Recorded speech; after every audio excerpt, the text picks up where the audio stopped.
for this thing. The past presentation is antibacterial activity of garlic acid-based graphene oxide nanocomposite against Vibrio species and its mechanism of action by Nguyen Ang Densat. Kaha Sem, please. Good morning. I wish to all delegates. I am Nguyen Anung, PhD student from University Putra, Malaysia. The title of my presentation is Antibacterial Activity of Garlic Acid-Loaded Graphene Oxide Nanocomposite Cargo Against Vibrio Species and its Mechanism of Action. Vibrosis is a disease that caused by bacteria belonging to the genus Vibrio. Vibrio are gram-negative bacteria that has been affecting aquatic organisms. Vibrosis has caused high mortality and economic loss in aquaculture sector. In addition, the consumption of food contaminated with Vibrio bacteria can cause diarrhea, abnormal cramping, nausea, vomiting, and fever. In shrimp, Vibrio infection can appear as melanisation, expanded chromatophore, reddish body coloration, and anti-casetional tract. There are some current treatment and control of vibrosis. Antibiotics are the most common technique used to treat bacterial infection and normally used in both treatment or mixed with it. However, the overuse of antibiotic has led to development of antibiotic resistance. And the antibiotic residue are harmful to human health and environment.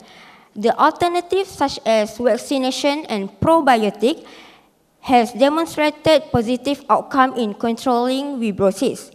Vaccination can provide enhanced immune protection by inducing immunological memory, by improving vibrosis resistance and antibody response. However, the administration of vaccine requires large workforce with higher costs, and vaccination is considered ineffective on shrimp due to the lack of adaptive immune system. Probiotic can be taken as supplement that has beneficial impacts on the host, including moderate toxicity symptoms, increased immunity, and antioxidant capacity. The major challenge in supplementing probiotic in determining the accurate dosage for administration is remain unclear. In order to reduce the use of antibiotic, the search for antibacterial alternative has been expanded, including the use of nanomaterial. What is nanomaterial? Nanomaterial is tiny particle with 1 to 100 nanometer in size. Nanomaterial exhibit antimicrobial properties against both gram-negative and gram-positive bacteria. Previous study has reported that metal nanoparticles such as silver, gold, copper, and zinc oxide could be used as antibacterial agent against Vibrio species. Nanomaterial could impose several mechanisms of action simultaneously, making it difficult for bacteria to develop resistance. The mechanism of action of nanomaterial are destruction of cell membrane, production of ROS, and linkage of intracellular content. However, there are some toxicity and safety issues arise in the use of nanomaterial. Silver nanoparticle could cause oxidative stress and damage in cell of rat, and also could lead to development resistance in bacteria. Gold nanoparticle could also cross the placental barrier and transfer to the fetus. Next, I would like to introduce the graphite. Graphene oxide is a highly oxidized form of graphite. Graphene oxide GO has unique properties such as two-dimensional planar structure, large surface area, good stability, excellent conductivity, and great biocompatibility. The antibacterial activity of GO against both gram-negative and gram-positive bacteria have time and concentration-dependent behavior. The advantages of GO as antibacterial agent are GO can lower bacterial resistance by affecting both chemical oxidation and physical destruction. In low concentration, GO only causes minimal cytotoxicity, and GO is simple to process with low production cost. Gallic acid is a phenolic compound, can be found in almost all plants, and the benefits of DAA are antioxidant, anti-cancer, anti-inflammatory, and also antibacterial. Gallic acid-loaded graphene oxide is a nanocomposite synthesized by our research group, in which gallic acid was used as drug model to be loaded onto GO. Cargo exhibit antimicrobial activity against both gram-positive and gram-negative bacteria and also fungi. Exposure to cargo has caused damage in membrane and linkage of cellular content. So the main problem is fibrosis has been affecting shrimp aquaculture, and the overuse of antibiotics has led to the development of resistant bacteria. Although GO has effects against gram-positive and gram-negative bacteria, yet there is no study on effects with Vibrio species. Cargo has expected to exhibit antibacterial activity against Vibrio species both in vitro and in vivo model, with multiple modes of action, including destruction of cell wall, RS production, and resistant gene modulation. The main focus of the project is to discover new antibacterial alternatives against fibrosis, and to synthesize and characterize cargo, to evaluate the antibacterial activity of cargo against several strains. The strains that we use in the study are Vibrio parahelminthicus, Vibrio hawaiii, and Vibrio wilnificus.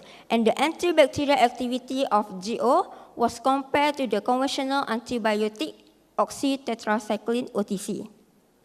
And next, we will elucidate its mechanism of action, and finally investigate the efficiency of cargo for treatment against fibrosis in shrimp.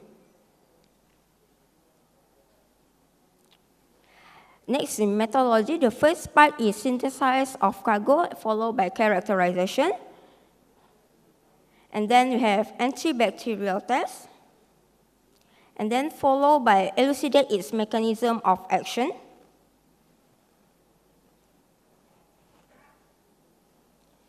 And then we have investigate the toxicity profile on Artemia nuclei.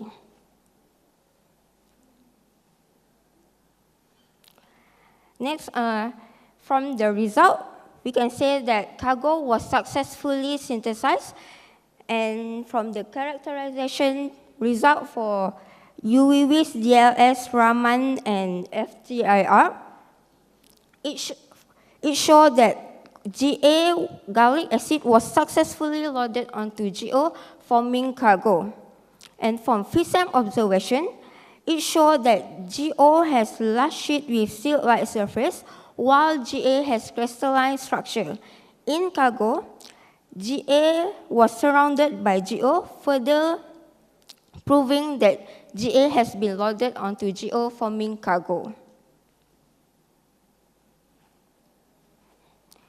Next is antibacterial activity.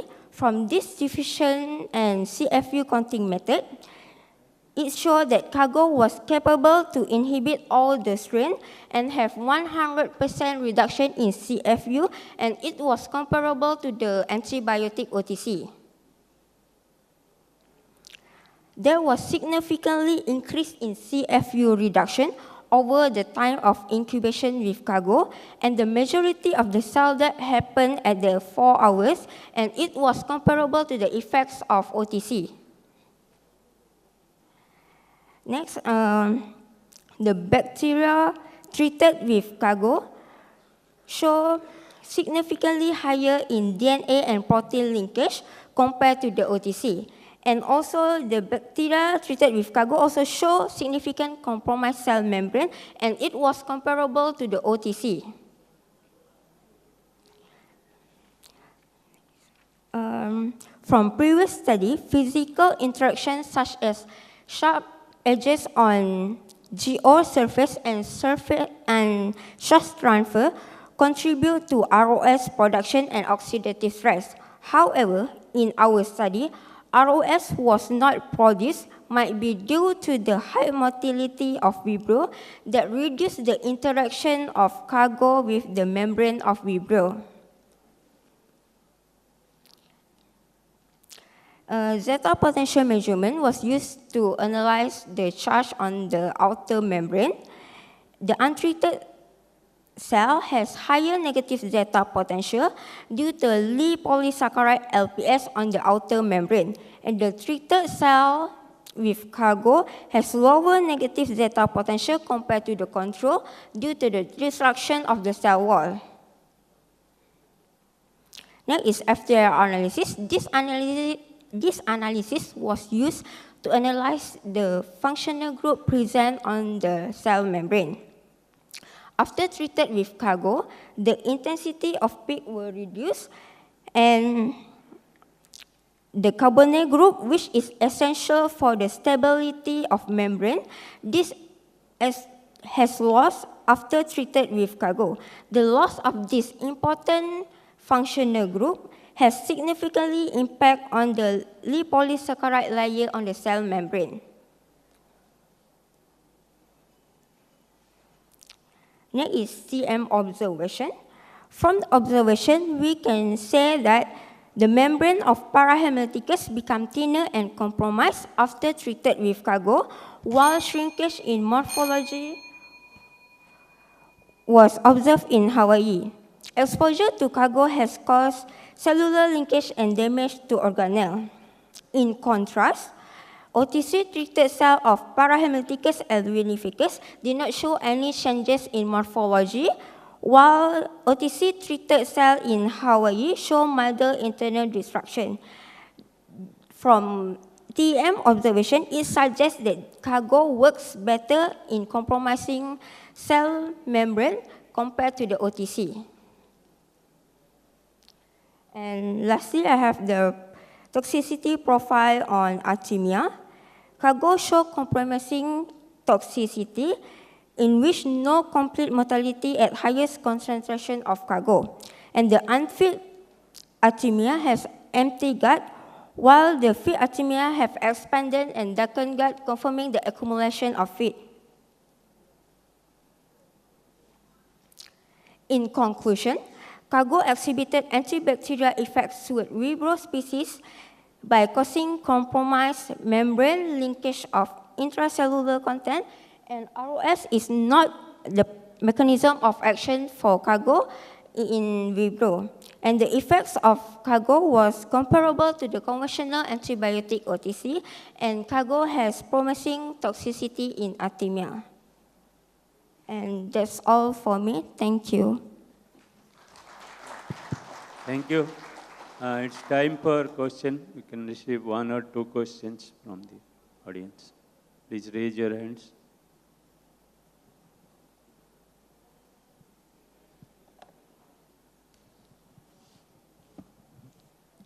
Can I ask a question, please? Yeah? Now, how practical is this going to be for the purpose for which you have designed the preparation? How practical is it going to be for you to use this preparation in the larvae?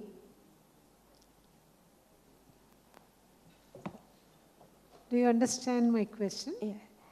So from this study, we plan to do in vivo study that want to test on efficiency in shrimp larvae by using bioencapsulated, using artemia as a carrier to deliver our nano formulation to the larvae shrimp. In which model did you test the toxicity? For the first part, we test the toxicity on artemia, and the second part, we test toxicity on shrimp larvae, and after that, we will expose the shrimp larvae to the pathogen, which is Vibrio, and after that, we will do the feeding trial and then test the efficiency, including the survival rate, histopathology, CFU reduction after the treatment. Thank you. Thank you very much. Anybody? If nothing is, thank you for your presentation. We invite Dr. Azad Ismail Sahib. The title of the topic, Probiotic Mediated Bivalent Vaccine against ciliate parasites and viral nerve necrosis in bluefin breams. Good morning. Just before tea, respected chairpersons and my dear friends on the other side. I am from Kuwait Institute for Scientific Research. This particular piece of work was done based on our previous experiences with Bacillus subtilis and some of the works on the VNM.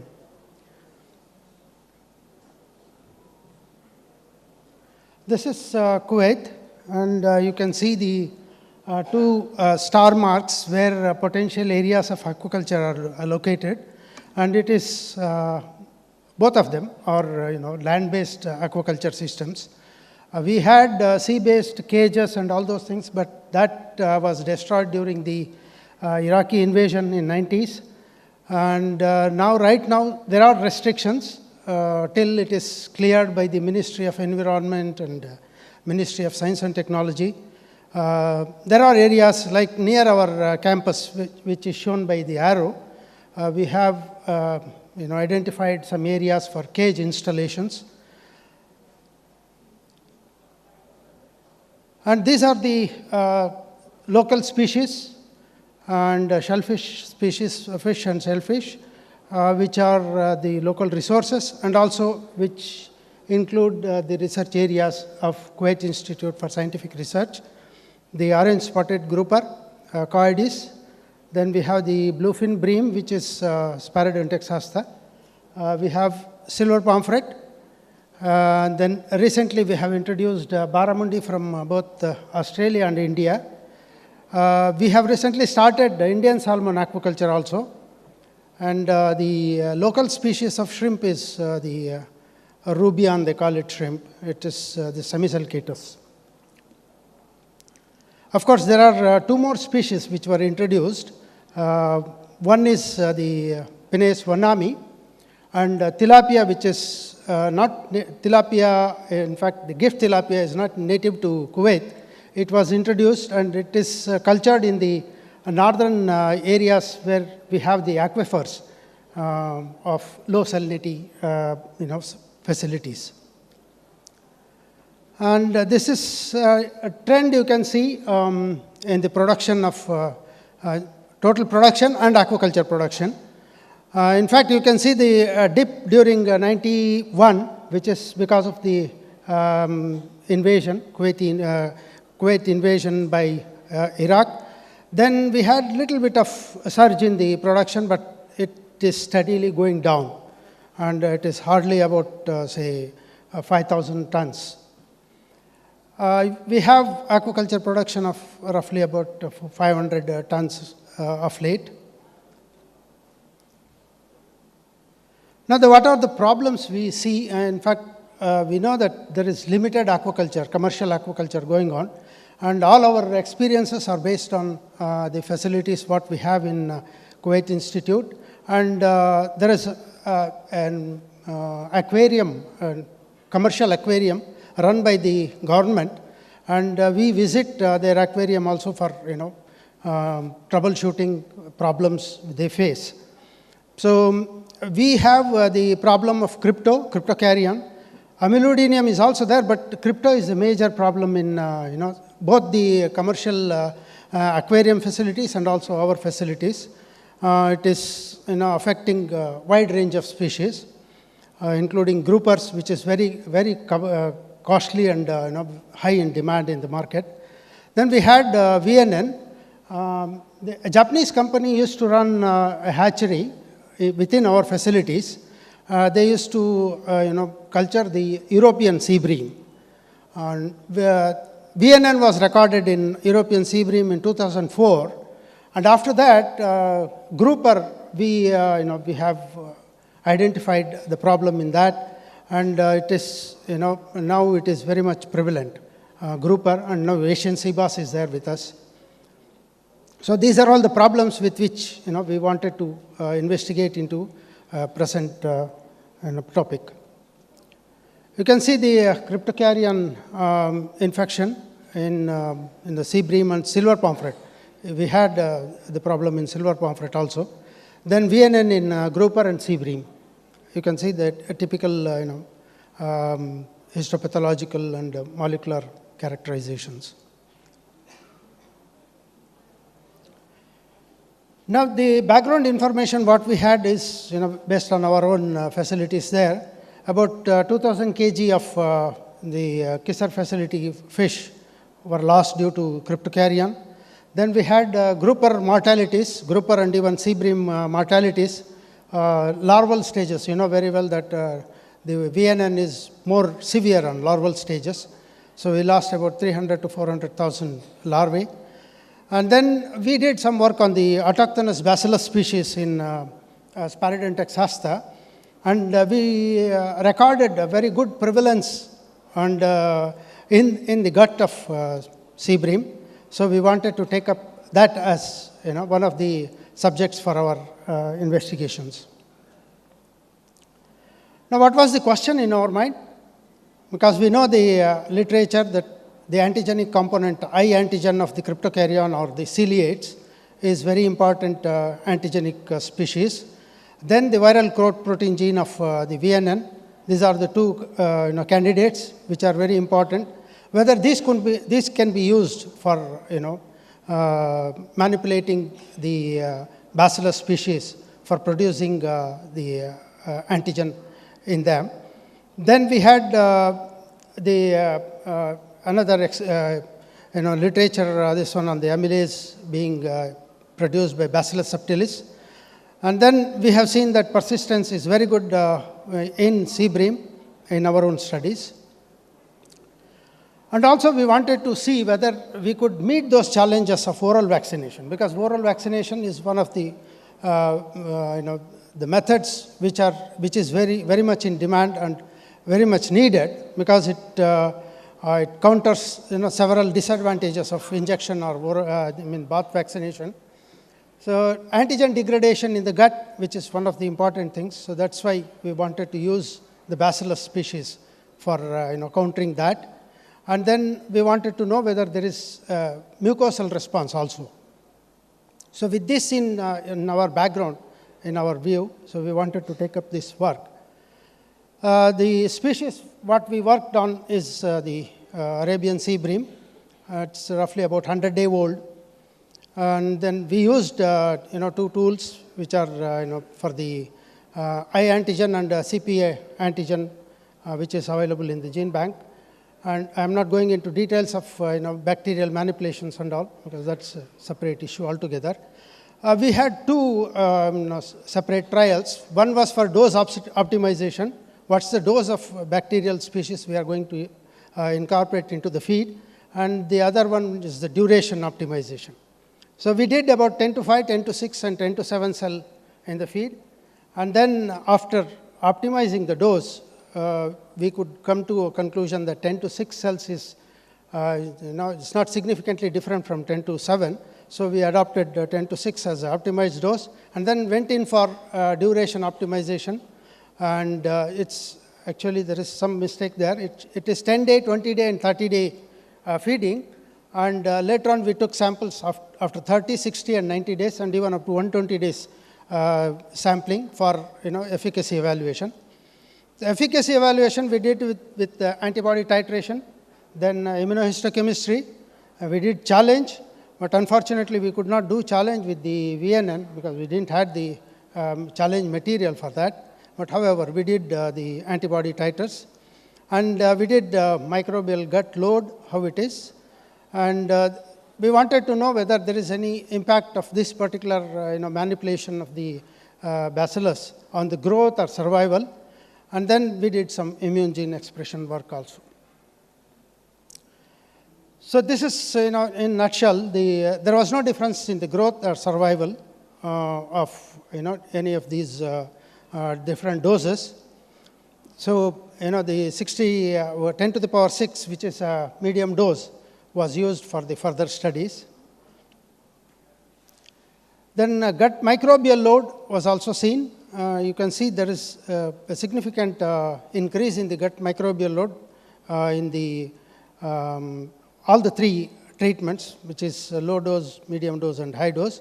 And there was not much of a difference between medium dose and high dose with 20-day feeding period.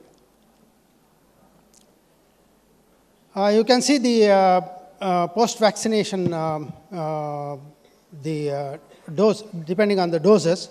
It's a phagocytic assay, we did it. You can see the 90-day, this one, there is no difference between low dose and medium dose. And whereas 60-day, which is very, optimal, so we stopped at 30 days and we started giving a booster at 60 days, which I will come to the booster effects later. And then we did, the lysosome assay in the head kidney leukocytes. You can see the, there is a medium dose at 20-day feeding. It was found to be significant. And then 20-day group, was better compared to the 30-day group. It was significantly better with the optimized dose of MD. That is 10 to the power 6 cells per gram of feed. Antibody titers. There is the first slide, the other two components are missing. You have to extend it probably. So you can see the low dose and medium dose are showing high titers at 90-day post-vaccination. And coming to the antibody titers for the NNV or CP antigen, you can see at 90 days, the medium dose and high dose are, though they are not significantly different, they are significantly different from the control and the low dose. We did the ELISpot assay also at 120 days. I told you that we did a booster vaccination at 60 days because we had 10, 20, and 30 days vaccination. And we optimized as 20 days as an optimum duration. Then we did a 60-day booster at 60 days. Then we tried antibody assays after 120 days of vaccination. So you can see there is a clear difference between T3, which is 10 to the power 6, and the control T4. And then it is significantly different from the lower dose also. So medium dose is found to be the very effective dose. And the protective response with the irritants we tried, and you can see at 90 days post-vaccination, you can see the last column, the 90-day post-vaccination, the relative % survival for the medium dose and the high dose not significantly different, but you can see there is a difference between the low dose and the medium or high dose. So it is medium dose which is significant at 90 days, and at 120 days it has little bit flattened. These are different immune genes we tried. You can see the shaded areas. It's not very clear here. Those are all non-significant parameters there, and values we have given there. This is again for the CP, and the earlier one was for the I antigen. This is immunohistochemistry we did, and the first one is the spleen, and the second one is the kidney. You can see the ellipsoids clearly immunopositive in both the cases. The first left side is the I antigen, and the right side one is the CP antigens. You can see here in the next slide, which was very important from the oral vaccination point of view. This is a gut, gut histochemistry. You can see the clear high immunopositivity in the case of CP antigen, and this is very much interesting. We were thinking that I antigen could give more mucosal immunity, but it was contrary to our own belief.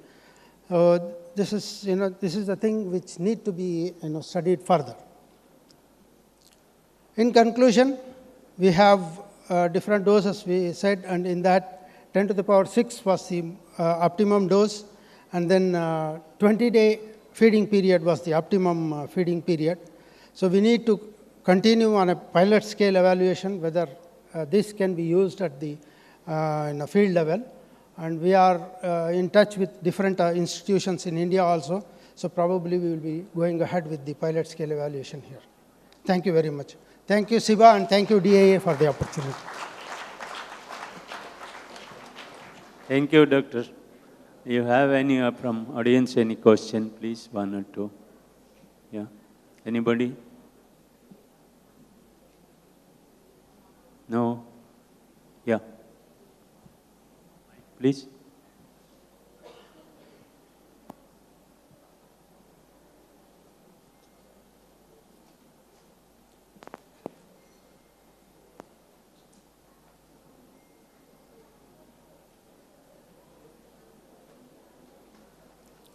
I can listen to you. Patil.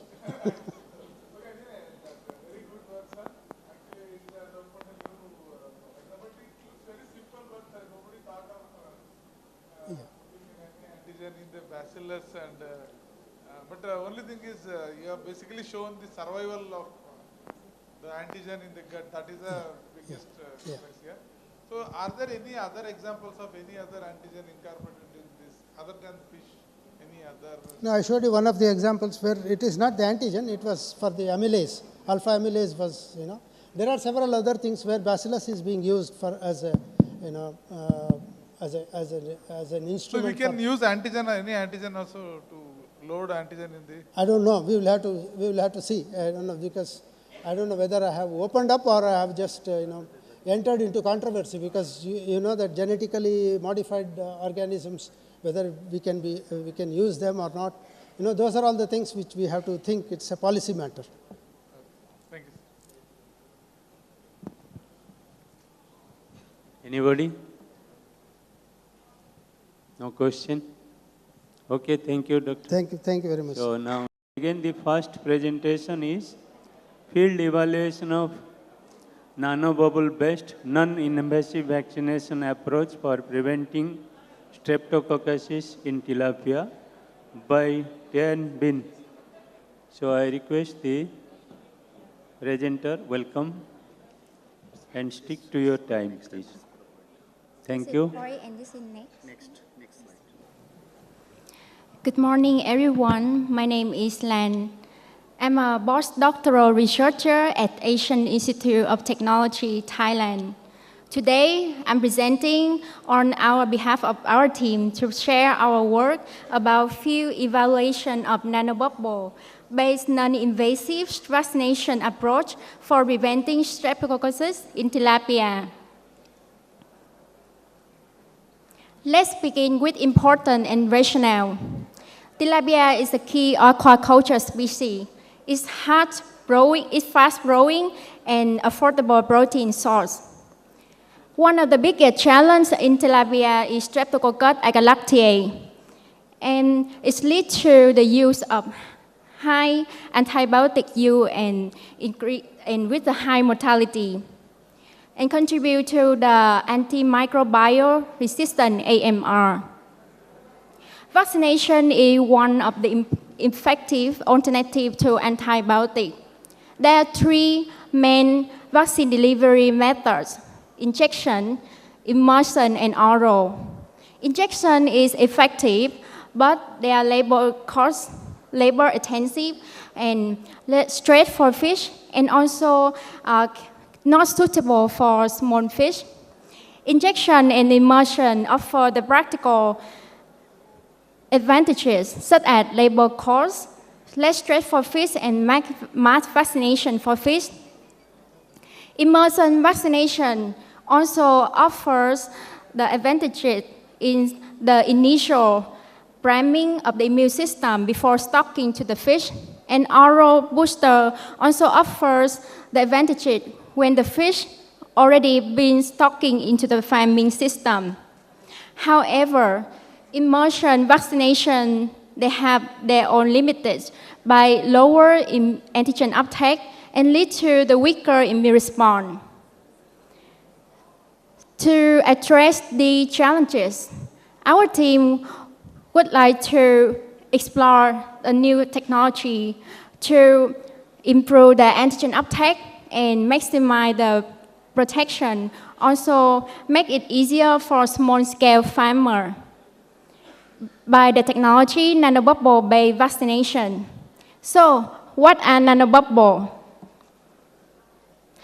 Nanobubble is extremely tiny bubble, less than 200 nanometer, that you cannot see by your naked eyes.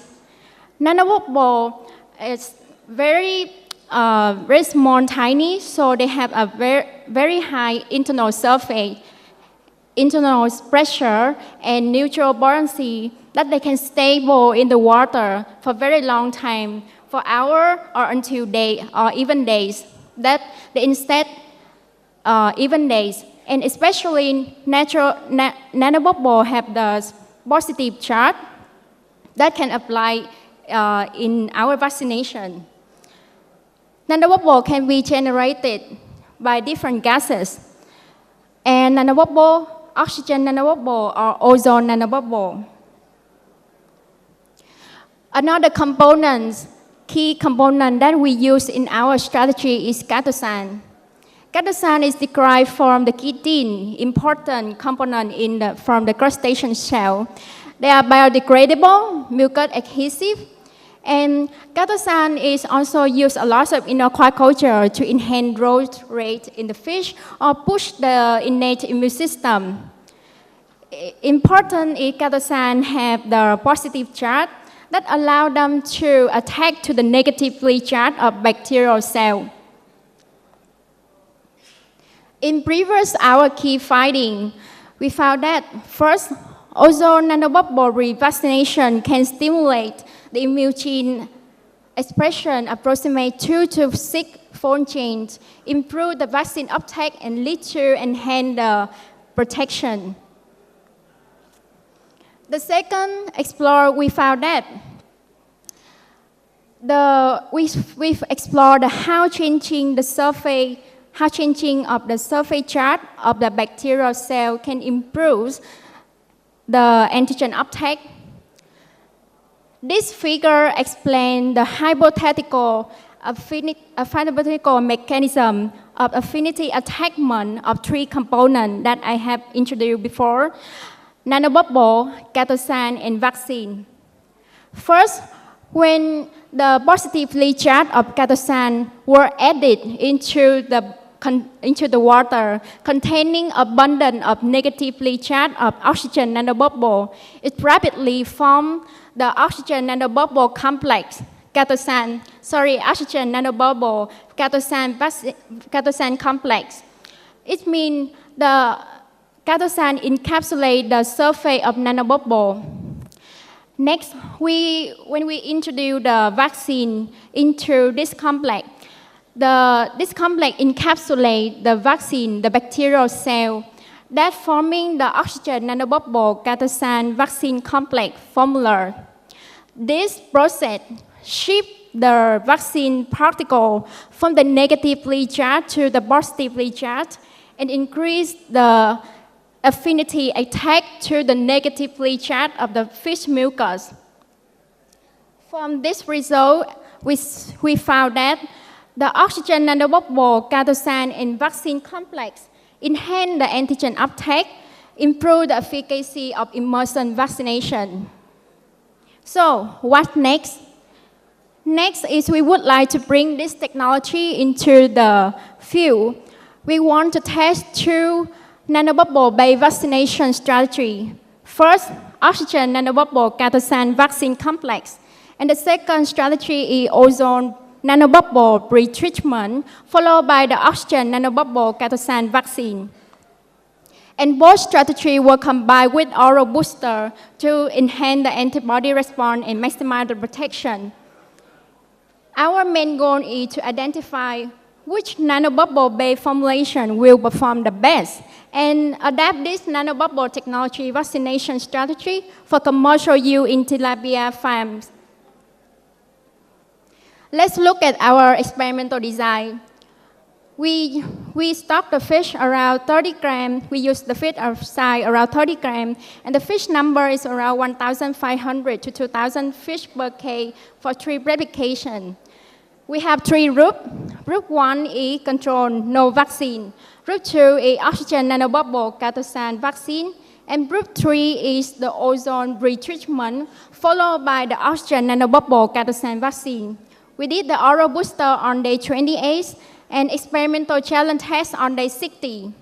Monthly sample collection for the antibody response, immune expression, and daily monitoring harvest data at the end for survival rates, biomass, and the FCR. First, let's look at the antigen uptake result. From these 3 graphs, we found that both nano-based immersion vaccine strategy successfully deliver the antigen to the fish.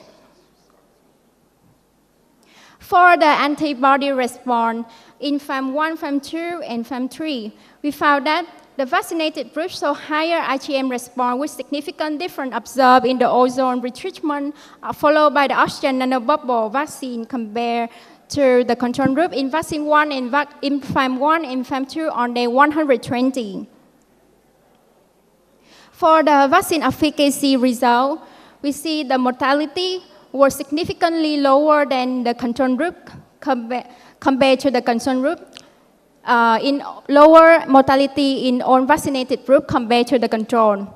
And the ozone retreatment followed by the oxygen nanobubble catosan vaccine give the highest protection with the RBF from 60 to 70% across all farms. From all of these findings, we would like to conclude that nanobubble-based immersion vaccination successfully delivered the antigen to the fish in under farm condition. Ozone retreatment followed by the oxygen nanobubble catosan vaccine give the highest protection with the RBF up to 70% across the farm. This strategy is promising, scalable, and non-invasive strategy for disease prevention in tilapia farms. Our work is still ongoing. We are continuing for the immune gene expression analysis, final harvest data from across the farm to fully evaluate the impact of these strategies. Before I finish, I would like to acknowledge our organization and the people who make this work possible. This study is funded by International Development Research Center, IDRC, from Canada, which aims to develop the innovative solution to reduce the use of antibiotics. We would like to thank our principal investigator, Dr. Ha Thanh Dong, and as well as our research staff and the PhD candidate at AAT for their dedication throughout this work. And we also would like to grateful for our expert advisory panel, our collaborator from Centec Shrimp Biotech, AAT, Chulalongkorn University, and Kasetsart University for their support. And especially thanks to our Thai farmer who kindly allow us to run the field trial in their farms. Thank you for your attention. Thank you. Welcome. Any questions? 1 or 2 questions from the audience, please. Yeah. Hey, very interesting work, and thank you for sharing this here on this platform. I just wanted to know if any adverse effects of nanobubble is being observed. Have you done that part?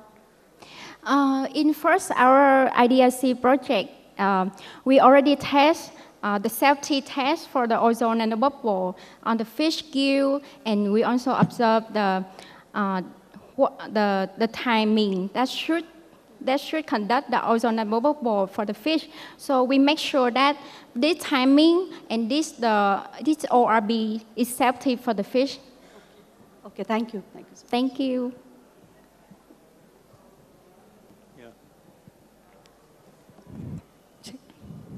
It's a great presentation, ma'am. I have one doubt. Do these ozone nanobubbles improve permeability and delivery efficiency of nucleic acid-based therapeutics in shrimp or crabs? Sorry, could you please repeat the questions? So these ozone nanobubbles will improve permeability and it will help delivery efficiency of these nucleic acid-based therapeutics like dsRNA delivery or... Improves the, you mean the body growth rate or? No, the delivery of these nucleic acid. The daily, the delivery of. Thank you for your question. In our research now, we have not done that research, so it's good a suggestion that we can do further in our research.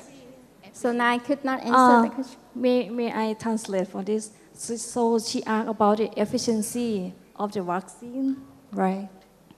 Efficiency. Efficiency. Efficiency. Oh, for the efficacy. You mean efficacy? Vaccine efficacy?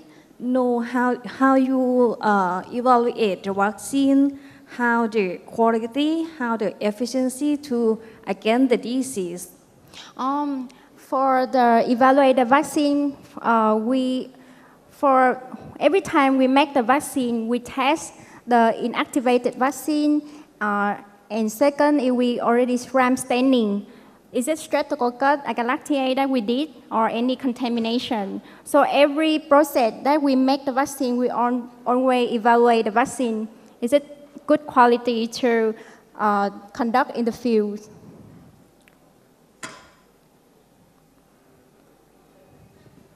Thank you.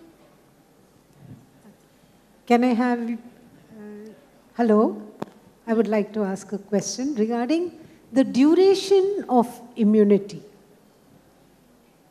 You have shown the vaccination, the protocol, but could you study the duration of vaccination effect?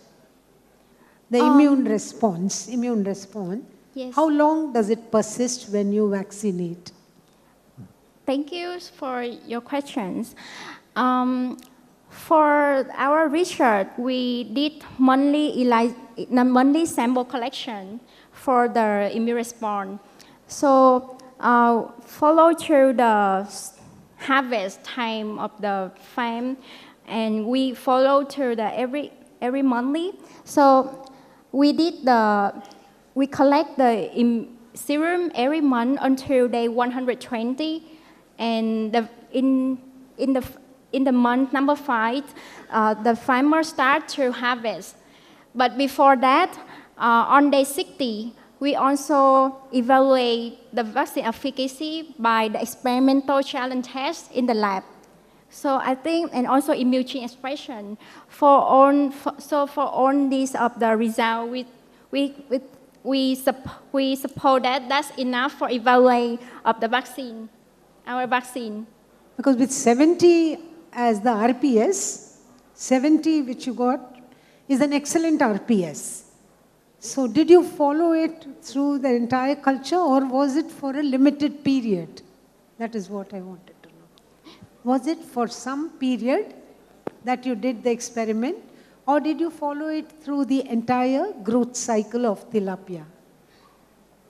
You mean what I understand is like the... No, don't worry. I wanted to know how long the vaccination effect, because it's a nanobubble, and that would give a long-term immunity probably. So how long did the immune response last? Because the RPS you got is excellent, 70. You know? Okay.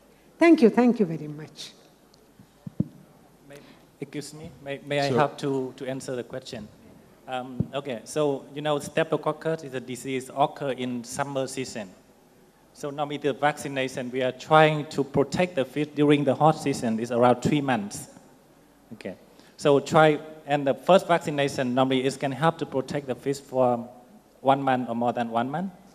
And then the second booster, and maybe we can do another booster if needed. So that will help to cover for 3 months. Okay. And the efficacy that he present, the RPS value that is come from day 60. So we take the fish back from the field and we do challenge tests to see, to calculate how vaccine help to protect the fish from infection. Yeah. Thank you. Yeah. Thank you for your very clear and concise presentation. Thank you.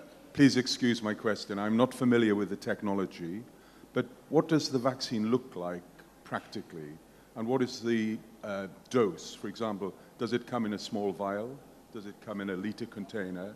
And you're using it during the hot season. What is the duration of the vaccine? How long can it last in terms of distribution? Thank you so much for your questions. Our vaccine we make is the basic vaccine. The conventional vaccine is HIT-Q bivalent vaccine. So we culture bacteria and then we put in the bioreactor to culture the big amounts of the vaccine. And then we did HIT-Q to kill the vaccine. So that's in the liquid. Our vaccine is liquid solution. And we bring this vaccine to the farm. And for the concentration, it's around, our vaccine have a concentration around 2 × 10 power 9 CFU per cell. And so for an average pond, a farmer would be using a small vial or a liter? It's a can. We bring the can, like a big liquid solution, to the farm. Yes. And how long is that effective? I don't mean effective in terms of immune response, but what is the shelf life? Yes, thank you. Yeah. What is the shelf life of the product? Side effect.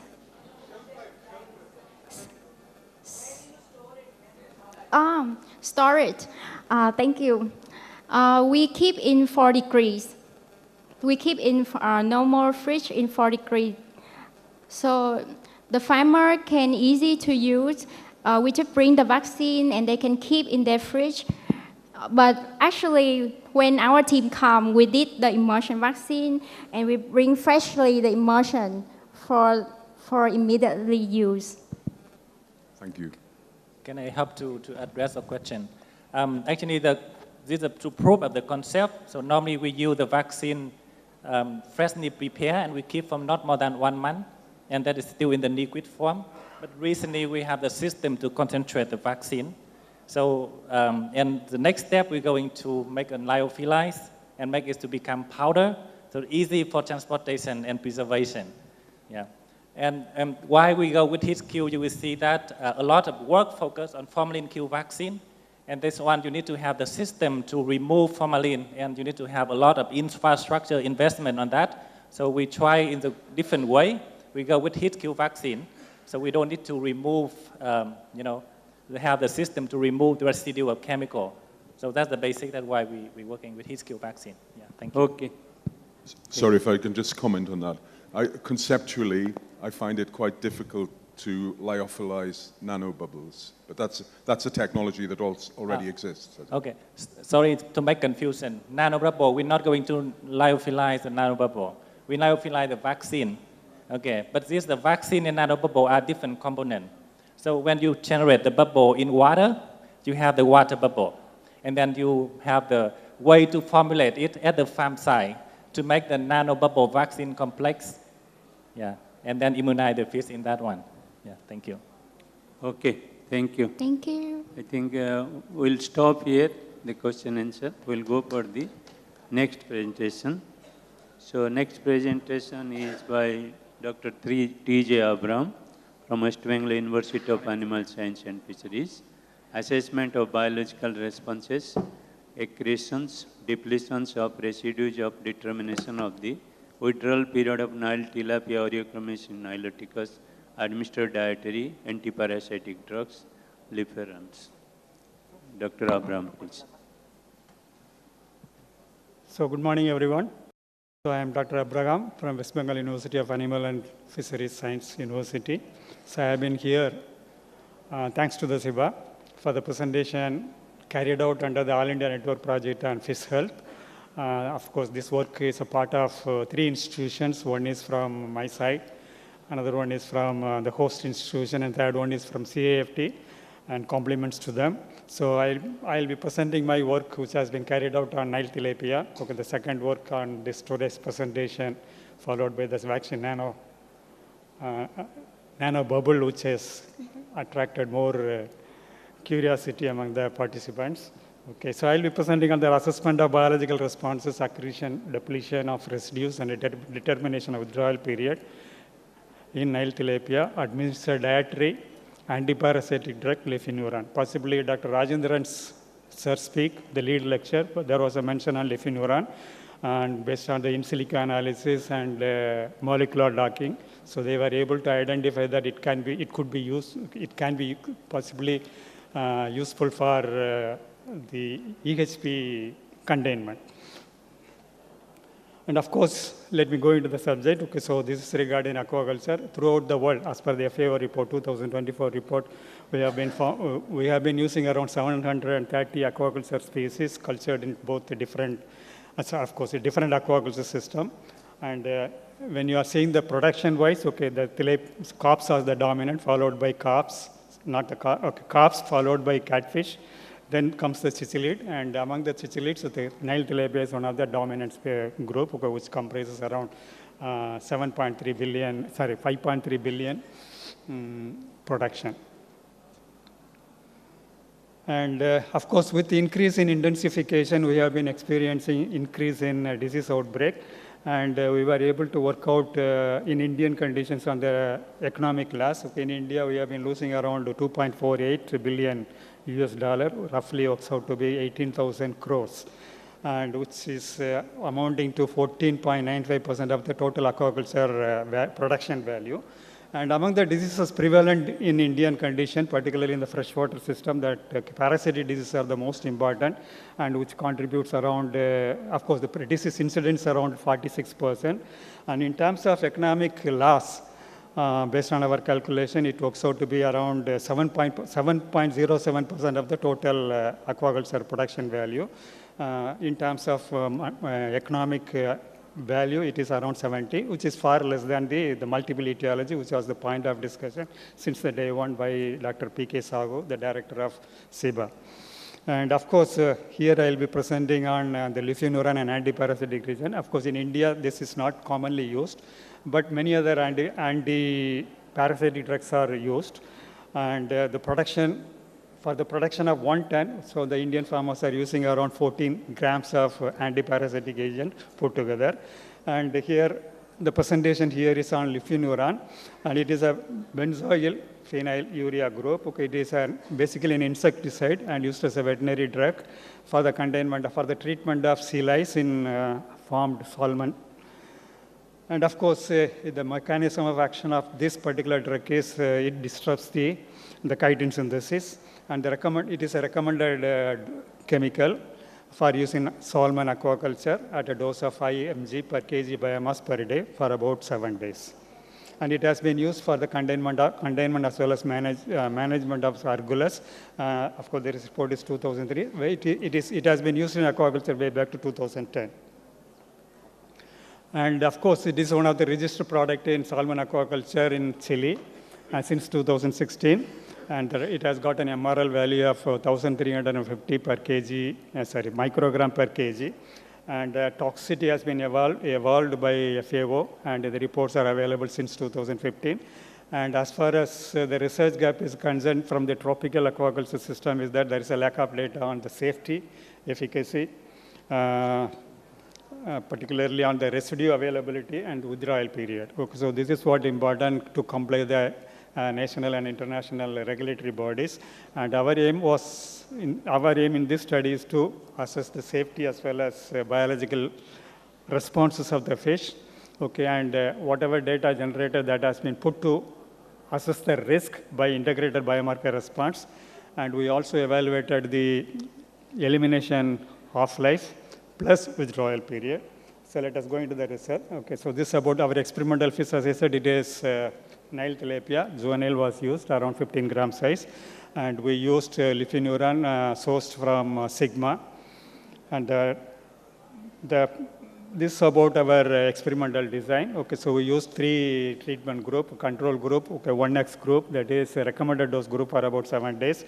And the second one is overdose group, around 2.5 times the recommended dose group. Okay, so we top coated the antiparasitic agent over the feed by standard protocol. That means, okay, we made an emulsion of lipineuron in vegetable oil, 5 ml vegetable oil, and that was mixed with 1 kg feed and top coated. And the experiment lasted for about 49 days. It consists of 3 different phases. Okay, one is pre-dosing period for about 7 days, and dosing period for about 7 days, and post-dosing for about 35 days to see that, okay, how long it takes for coming back to the normalcy. And that experimental, that experiment included, the study regarding the hematology. So we recorded 8 hematological parameters, including hematological indices, and erythromorphology, both cellular level and nuclear level, what changes have been observed, that was noted. And we did plasma biochemistry for about 8 parameters, and oxidative stress parameters, including 5 from both kidney as well as liver. And residue have been analyzed from the CAFT center from 4 tissues, so 3 tissues and plasma samples, and ultimately from the muscle samples, so post-dosing data we use for the withdrawal period calculation. And based on the residue data, we were able to calculate the elimination rate constant and elimination half-life and withdrawal period based on the standard protocol provided by the pharmacological study as well as FAO. And integrated biomarker response, okay, so it was the very new approaches to assess the risk of the stress as well as the what amount of risk this animal is subjected to. Okay, it is based on the work started. It was that this report was available since 2013, and we followed the methodology proposed by Samantha 2018, and the results have been plotted as shown in the figure. It is a star plot, we call it as. It is virtually represent the results of a biomarker on a given day at a given specific concentration. And this is about the results, and we found a dose-dependent reduction in the feed intake, biomass, survival. Of course, there were no mortality at the recommended dose as well as the control group, and there were gross signs. Okay, no gross signs were available were noted in the case of control group. 1X group, that is the recommended dose group. But at the overdose group, we could find mucus secretion both on the skin as well as gill as well as skin. And this is about the results of the plasma biochemistry as well as hematology. Of course, the trend is shown at the center. So we were able to see the increase in the glucose, GLT, AST, ALP, creatine, and the reduction in calcium, that is ionic balance like calcium and this one, and ACHC, that is a neurotransmitter marker. And with respect to hematology, many of the parameters have been decreased like TEC, HP, then hemocrit, and MCHC, and the parameters which increases were red blood cells, thrombocyte counts, and MCV and MCH. And of course, this trend was available only during the dosing period, but with the suspension, with the revoking of the suspension, so everything started increasing or decreasing depending upon the trend. Ultimately, after 35 days, many of the parameters returned to normal, and some of the parameters still on the higher side. And this regarding erythromorphology, we found both cellular anomalies as well as nuclear. There were about 13 anomalies. Of course, these anomalies were not long-lasting, but it was available. Possibly you know that erythrocytes is the one which is the maximum, it's the dominant cell comprising around more than 95%. Okay, so they are the carrier of oxygen to the different cells and the elimination of the toxicants from the body, and that is being affected. And the oxidative stress, the trend is given. We were able to see the reduction in MDA, FRAP, that is ferric reducing antioxidant power, then TNO, and a reduction in enzymes such as CAT and GST. And it was the similar case in the case of both liver as well as and the kidney. And with the dose cessation, it started reverting back to the normal. This is about the residue level, lefineuron. It peaked on this day 7 of dosing. That was the recommended dosage period. And subsequently, it reduced to minimum level, but not to below detectable level, even on 5 weeks of their suspension of this workman. Based on this data, so we calculated the IBR. That IBR is shown in the possibly my right-hand side. Okay, possibly it's a single data. You can, on the 7th day, we were able to identify that peak of this one then. And the withdrawal period in the recommended dose group was identified to be 2 days. And in the case of overdose group, it was around 6 days. And the elimination half-life, okay, it is around 25, 37, 20, and 54 days in the case of muscles, kidney, liver, and plasma. It is of course, lower than that what was reported in Atlantic salmon in that temperate countries. And the withdrawal period, as I said, it is 2 days and 4 days, depending upon the dose.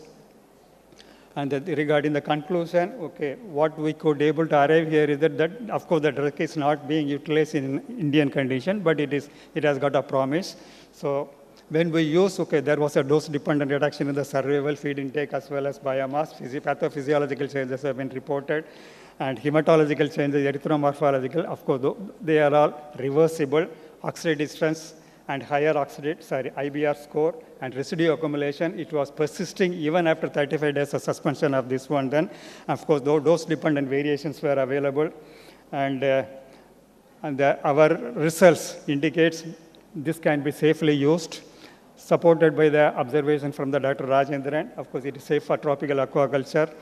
And of course, and how to minimize its the related risk. It is because of course, we have to be very much careful about the responsible as well as well-monitored application combined with the species-specific WP. As I said, okay, 730 species are being cultured throughout the world. Okay, so this is about the only one study regarding only one species, but it is needed. But this study reports may be helpful for the regulatory bodies, okay, to see about the strategical methods needed for regulatory measures. Okay, so this is what important here then.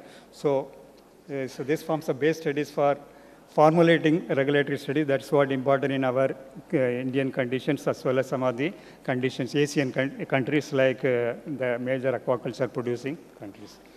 So this was about my suggestion. Okay, the one. So let us not stress the animal. Let us not give over pressure to the system. Let us be responsible. So thank you very much for the patient hearing. Thank you, Dr. Abram, for your nice presentation. Open for discussion. Anybody?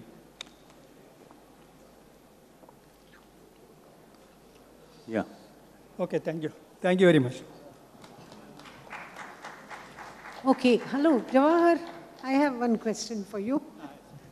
We wait for the audience and then decide, okay, if we have to ask. Now, this lufendron, as far as insects are concerned, it's fine because it interferes with the chitin synthesis. Am I right? Humans have no need for that, so it's okay, no problem. Yeah. But there are associated problems due to lufendron in the human body over a period of time. So your last sentence is well taken. But at the same time, now you have looked at, it's an approved one, yes. You have looked at the withdrawal periods when it is used, because depending on the fish, you may have to work out the withdrawal periods, because accumulation of lufendron in humans can result in problems associated with reproduction, though it is advocated in Lyme disease, because for candida, managing Candida problems being managed is used. But its use is not actually advocated because even pharmaceutical concerns don't undertake studies on this regarding the safety. That being the case, maybe it would be prudent, it's just a comment, to start looking at the withdrawal period depending on the stage when you're using it to manage the insect, the parasite, I mean. And then, only when it is safe completely, you know, then it be advocated from the food safety perspective. That is what I would think. Because for human studies, there is limited amount of data available. Now, of course, a lot of studies are available since 2016 from FAO as well as you want, particularly on the animal side. Exactly. It is related to animals, okay, but only due to biomagnification. Among the fish, it is only available in the case of salmon from the European countries as well as from the Chile. Sure. And the withdrawal period was reported to be 2050 degree days. Whereas in Indian conditions, it is only 64-degree days. Exactly. Okay, so as far as India is concerned, or the tropical country is concerned, it is quite safe because it is hardly 2 days withdrawal period. Yes. So there may not be any problem. Another thing is that it is residing in the tissues for a longer period of time, so that may have some kind of adverse effect on the health of that animal. Absolutely. So it may not be. Human consumers may not have that much of implications because we may have a different kind of mechanism than what we have in the case of fish. Because it acts on the fat globules, and therefore, even in humans, if it is still present for a longer time in the fish, it is bound to have, it is known to have effect on humans as well, you know, that's why. Anyway, thank you very much. Thank you very very much. enlightening talk. Thank you. Thank you. Next presentation by Dr. Stephen. So I request Dr. Stephen, please, intratumoral trigonal diglate for the treatment of sapronid skin tumors, a preliminary case series. Thank you. Thank you, Doctor. Thank you, Honourable Chairperson. I want to, as I work my way through this talk, I want to get you to think this is less of a population talk rather than an individual fish talk. So, Stephen Pycroft, I'm a veterinary pathologist from the School of Animal and Veterinary Sciences at the University of Adelaide. And this talk, okay, we've got some formatting issues, but so be it, I'll work my way through it. It's a presentation, it's a culmination of 2 specific veterinary student projects that culminated over a 2-year period, and it's in process, we're still working on it. And it was basically along the lines of using an alternative method for the treatment of cutaneous tumours in goldfish. We had a suspicion, well, I've had a suspicion over the last sort of 10 years that the incidence of these sorts of lumps and bumps in goldfish and pet goldfish is increasing in Australia. And so this was the first part of it. So the product that we were using, I first came across when I was in a group that was describing the makeup of a Tasmanian devil facial tumour, which is one of the 2 transmissible tumours on the planet. And we use this product as a treatment alternative for devil facial tumour. And so because devil facial tumour is a schwannoma cell-related tumour, many of the tumours in goldfish have been related to fibrosarcomas or schwannoma-like lesions, and so we thought it might be a good candidate for treatment.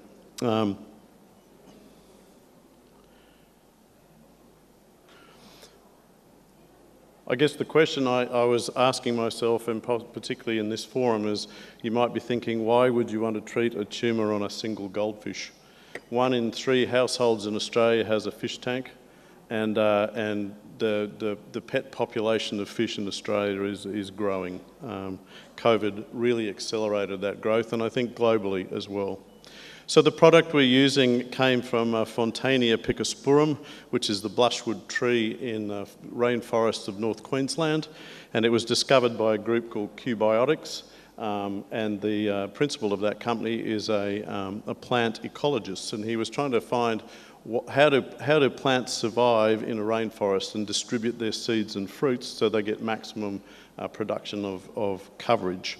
And so the blushwood tree creates a fruit there that has a seed in the middle, and what he's found is that once the fruit is gone, the animals that eat the fruit then spit the seeds out and don't eat the seeds. And so there's a component within the seed that causes a severe acute inflammatory reaction in the mucosa, and so he then went to tease that out and discovered this product, or this compound, the tiglinate compound, which is an epoxy glycane. It's a potent protein kinase C stimulator, and it causes vascular permeability in endothelium, and hence why you get that sort of cascade of cytokines causing an inflammatory response in the mouth of marsupials, whoever eats the seed. TT has now been approved for veterinary use for mastocytomas and mast cell tumour treatment in Australia, and it's also now in second or third generation human trials for the treatment of cutaneous melanoma. And its unique properties is that many of the epoxy tioglyans have actually got actually sort of suspected of promoting tumour growth rather than suppressing it, whereas this one has a unique structure. I won't go into that, but so that's the product. It was first started as EBC20, and it's now Stelfonto, which is the registered veterinary chemical. Let's get back to our various goldfish now.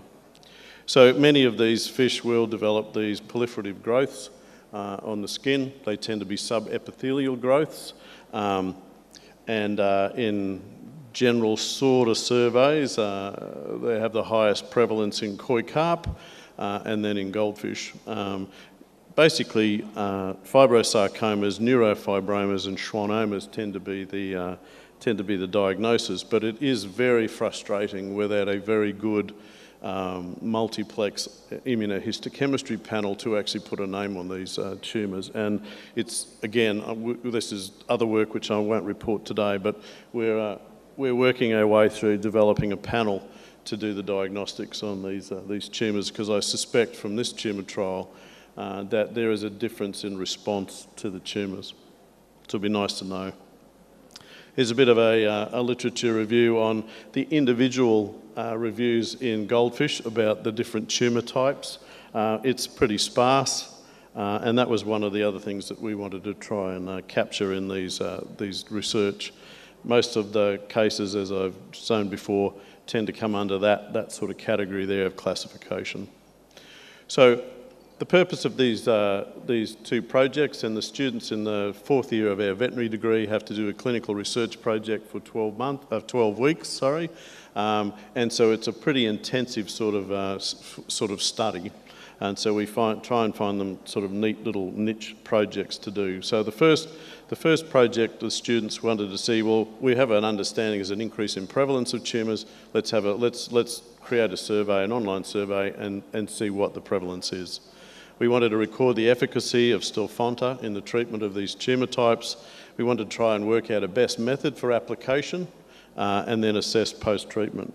Most of the tumours are treated in general practice. Basically, you general anaesthetise the animal, then you debulk the tumour, and then you cauterise the lesion, and the lesions will heal by second intention. And so our target basically, our survey questions are around do you have goldfish and koi with lumps and bumps? Where do they live? Are they inside tanks or outside tanks, to try and work out if there's predisposing causes? And I suspect that there's probably the vast amount of chemical teratogens that we wash our goldfish in during their global journey, but that's yet to be proven. That's just a hypothesis. We had 31 responses to the survey, of which 41% had animals with tumours, which was surprising to me. It was an increase. And then there was a predisposition of different types. And I think that was more reflective of the types of fish people were keeping rather than whether those different breeds are more susceptible. One of the interesting things that we got from our survey was we asked clients whether if they had a lump and bump on their fish, whether they would take it to a professional and have it treated, and only a small percentage said that they would actually have their fish treated, which is rather interesting. I know over my practice experience over the last 30 odd years, people bring goldfish to me to have their lumps knocked off them because they remind them of, say, Uncle Harry who had a lump on, and that used to worry them. So,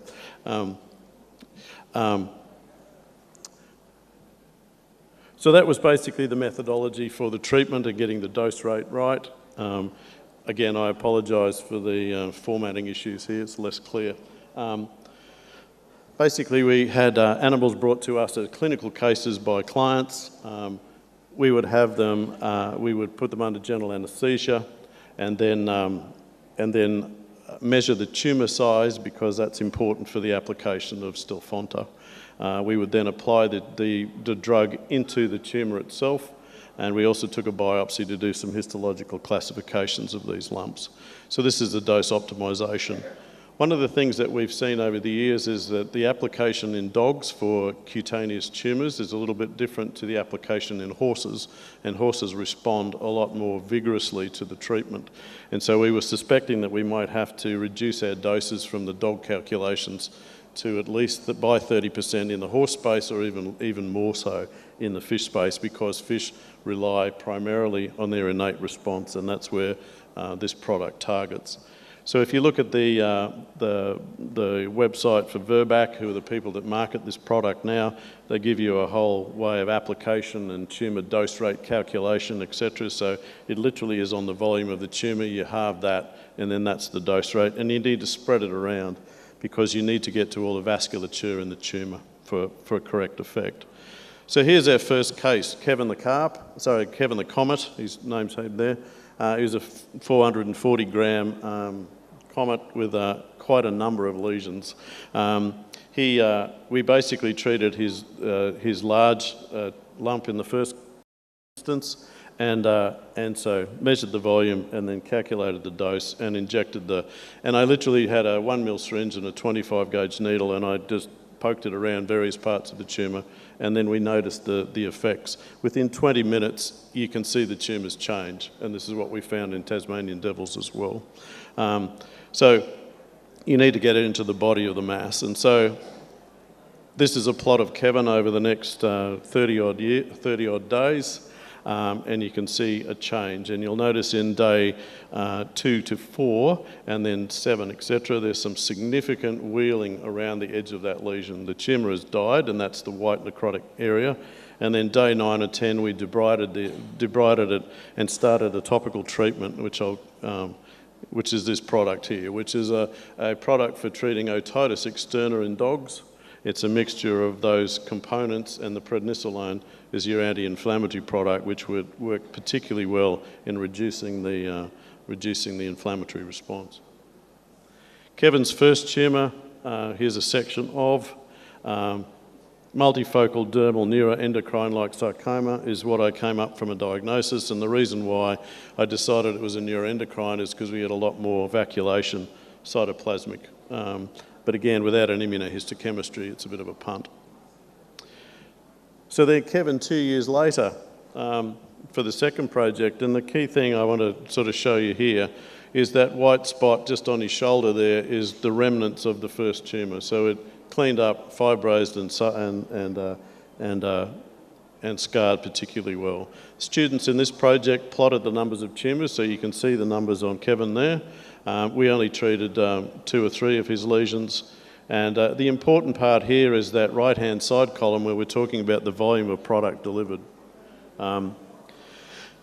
They're pretty low doses, and the larger the tumour is, the better.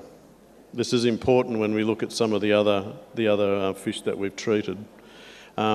This is just a day sequence, day 2, 4 on the bottom for the numbers of tumours that we treated. They look pretty hairy, scary once you get to day 4 and 6. It's an indolent wound, which with topical treatment does progress pretty quickly. Okay? Histopathology on these lumps and bumps, dermal spindle cell sarcoma, again, was the sort of closest. They all tend to be subcutaneous, which is interesting. We used, on this second trial, we used a multi-headed needle, which is used in the cosmetics trade for applying botulinum toxin for people who want a straight face. The advantages of we have small needle size and we can vary the depth of the needle for penetration. So it's actually a really good application for these sorts of lesions in small lumps. This is Priscilla, the 45-gram a fantail. She had a number of lumps, and lump 6 was the largest, so we treated that as well as the other ones. The thing about that series of photos there for how did it progress post-administration is it's a bit hard to sort of see because she didn't have much of a reaction around the application. My suspicion was that she didn't get the right dose in the right place. And again, you can see the volumes of the product on the right-hand side there, very, very small volumes. A drop is 0.067 of a mil, and you can see some of those tumours required less than that if you use the calculation. We were a little bit conservative in the fact we didn't want to create a lot of subcutaneous reaction, and so we worked our way through it. Histopathology, tumour 5 and 6 had the addition of some chromatophores in there, some melanophores in the lesion, and they weren't neoplastic. It was the rest of the fibrosarcomatous tissue around them that was the worry. Then we had Wren and Stimpy, which were another group of fish. You can see these are 24-gram fish. And you think, again, why would someone treat lumps and bumps on a very small goldfish? Owners do. They need that bond. Anyway, so Wren and Stimpy, these are their dose rate calculations. Very small again, very small lesions. Again, that's a characteristic of the spindle cell-like tumours. There's Stimpy. And again, the reaction around those lumps there is pretty minimal. And you can see the reduction in the tumour size. We didn't get 100% in many of these lumps, and I think that was an application perspective. So Stelfonta is efficacious for treating subepithelial neoplastic growths in common carp and goldfish. At the calculated canine dose rate, we get much more of a reaction than we would require. Treatment of small lesions is more likely to have a variable outcome, and that's about application. And then we did have some significant behavioural changes related to pain in the fish, and once we used our topical anti-inflammatories, we reduced that.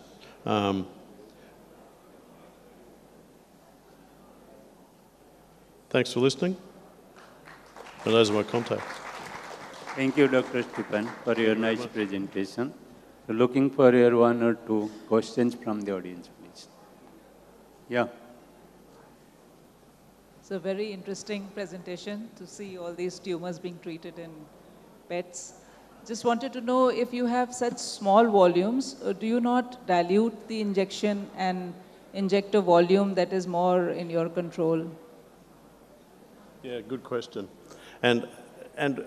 And I think it's a very good approach. I guess just for the reaction that we saw on our first fish, where you get lots of proliferation and very acute inflammatory response, we were erring on the conservative space and not trying to cause too much inflammation around the lesions, and particularly in those small fish, because it's it's a magnitudinal inflammatory response for a small fish.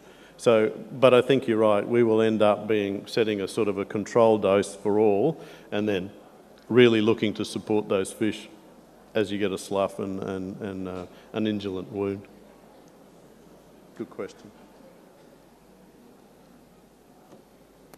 So, anybody? Thanks for a really interesting presentation. Seems like a lot of work needs to be done on classifying these tumours. Absolutely. But my question was, what proportion of households do you know have goldfish, and are they all imported or are they bred in Australia? So that's what proportion of goldfish in Australia are homebred or imported? No, what proportion of households have goldfish, approximately? Oh, okay. And are they homebred or are they imported? Yeah, okay.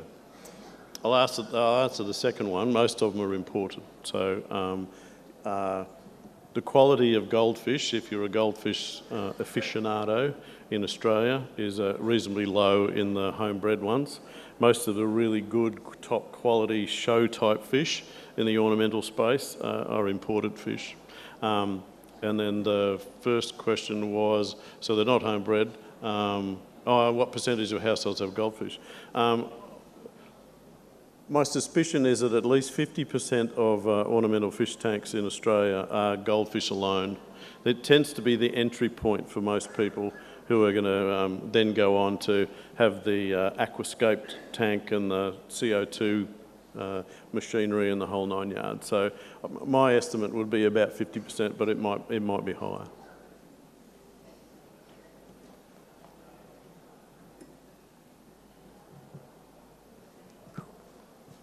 If no more questions, thanks Dr. Stephen for your presentation. We'll go to the next presentation by Dr. Patil, Dr. P.K. Patil. Brown seed extract improves gut microbial health, stimulate innate immunity, enhance growth performance and disease resistance against Vibrio pathogens in the white shrimp Venus banami. Dr. Patil, please. Thank you, sir. Thank you for the opportunity.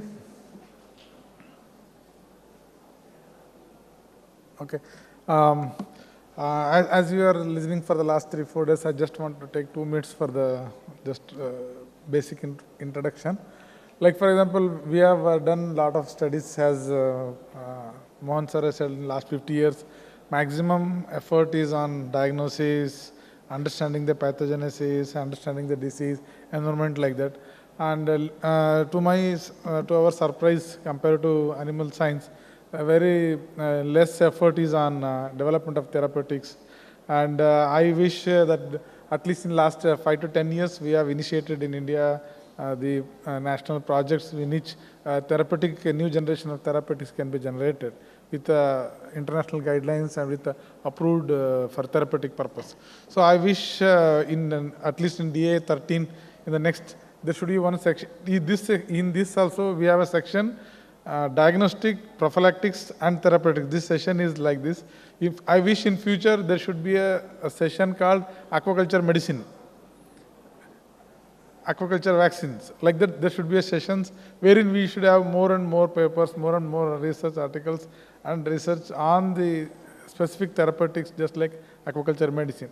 So as many of our presentations you have seen, we have an all-India network project on fish health, wherein we developed guidelines for aquaculture medicine. And for last 5 to 10 years, we have generated more than 80 publications on aquaculture medicines itself, antimicrobial and anti-parasitic drugs. So in continuation of that, as you know, that a lot of research has been done on brown seaweed, Ascophyllum nodosum.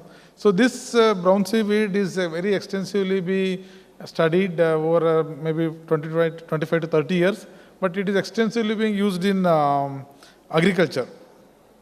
And its data is very limited in, some data is there for animal science, but in aquaculture and fish, the data is very, very less. So just I studied the Ascophyllum, and then if this seaweed has got so much of value, why such studies have not been done in aquaculture? So as we know that we are in aquaculture system, we want to find solution to our problems within our surroundings. Like this is from the sea, so we instead of finding solution somewhere else, we thought that it has to be used. So as we know that disease has a major concern for any aquaculture development. So we want to support the aquaculture system. We want to support the animal against its fight for against the disease, using some immunomodulators, improving its gut microbiota and reducing it so that it can reduce the diseases. So we have several compounds like prebiotics, probiotics, seaweeds, phytoextracts, so many products have been used. So in this study, we are concentrating on brown seaweed. So this Ascophyllum nodum is a very commonly available brown seaweed, and it is in the North Atlantic Ocean it is grown, and everybody knows about these basic things. And in India and worldwide, these products, these are the commercial products which are available in India exclusively for agriculture purpose. and hardly any product is there for animal purpose, and there is no basic research at all available for aquaculture. So we just saw the study wherein basically these compounds contains lot of phytochemicals and phytomannitol, arginic acid, laminaron, fucodin, and these are the major active ingredients which have a potential beneficial effect in the animal, for the animal. So this brown seed application in food production system is very less. So as we have seen, like this several studies in pig, poultry, and dairy lactating animals, there is an improvement in the gut microbiota, there is an increase in FCR in chicken, and there is an improvement in the growth, and there are several studies to show that there is an improvement in the digestive systems, digestive enzymes, and gut microbial activity, and then histopathological changes in the gut has already been proven. But such information is not available in fish, shrimp, and then definitely we need in brackish water culture, especially in our Vanami, we need some therapeutic agents which are safe, environmentally safe, and which can safely be used without much regulatory risks, food safety risk. So in this, with this, we have an objective to evaluate the, and we have this is a small part of a bigger study wherein immunopotentiation is only studied here. We have done several studies for different purposes from this Ascophyllum extract. So here we have taken, it's to understand this immunopotentiation in Vanami especially and against Vibrio. So in the initial studies, actually the problem is this, because it has to be imported from Atlantic salmon. We could able to import, since it is a basic study, we could able to import a commercial product which we are not extracted ourselves. So after the extraction, we wanted to know the dose, because it contains 370 milligram per kg, but it is a dry weight of the extract what we got. Normally in that concentration only it comes, I came to know. So using that, we did a different concentration to know what is its safety first, whether it is safe for the animals or not. So we did some 100-day studies to know regularly whether animal takes it, how is the palatability, is there any reduction in the growth, is there any effect on the feeding habit or behavior. So we came to know that almost all the doses are safe for the animal. Since we have taken, in that we have studied growth and survival, microbiota, and gut histology. So for the experiment, what we did is we have taken a standard dose, so which is 30 milligram per kg feed.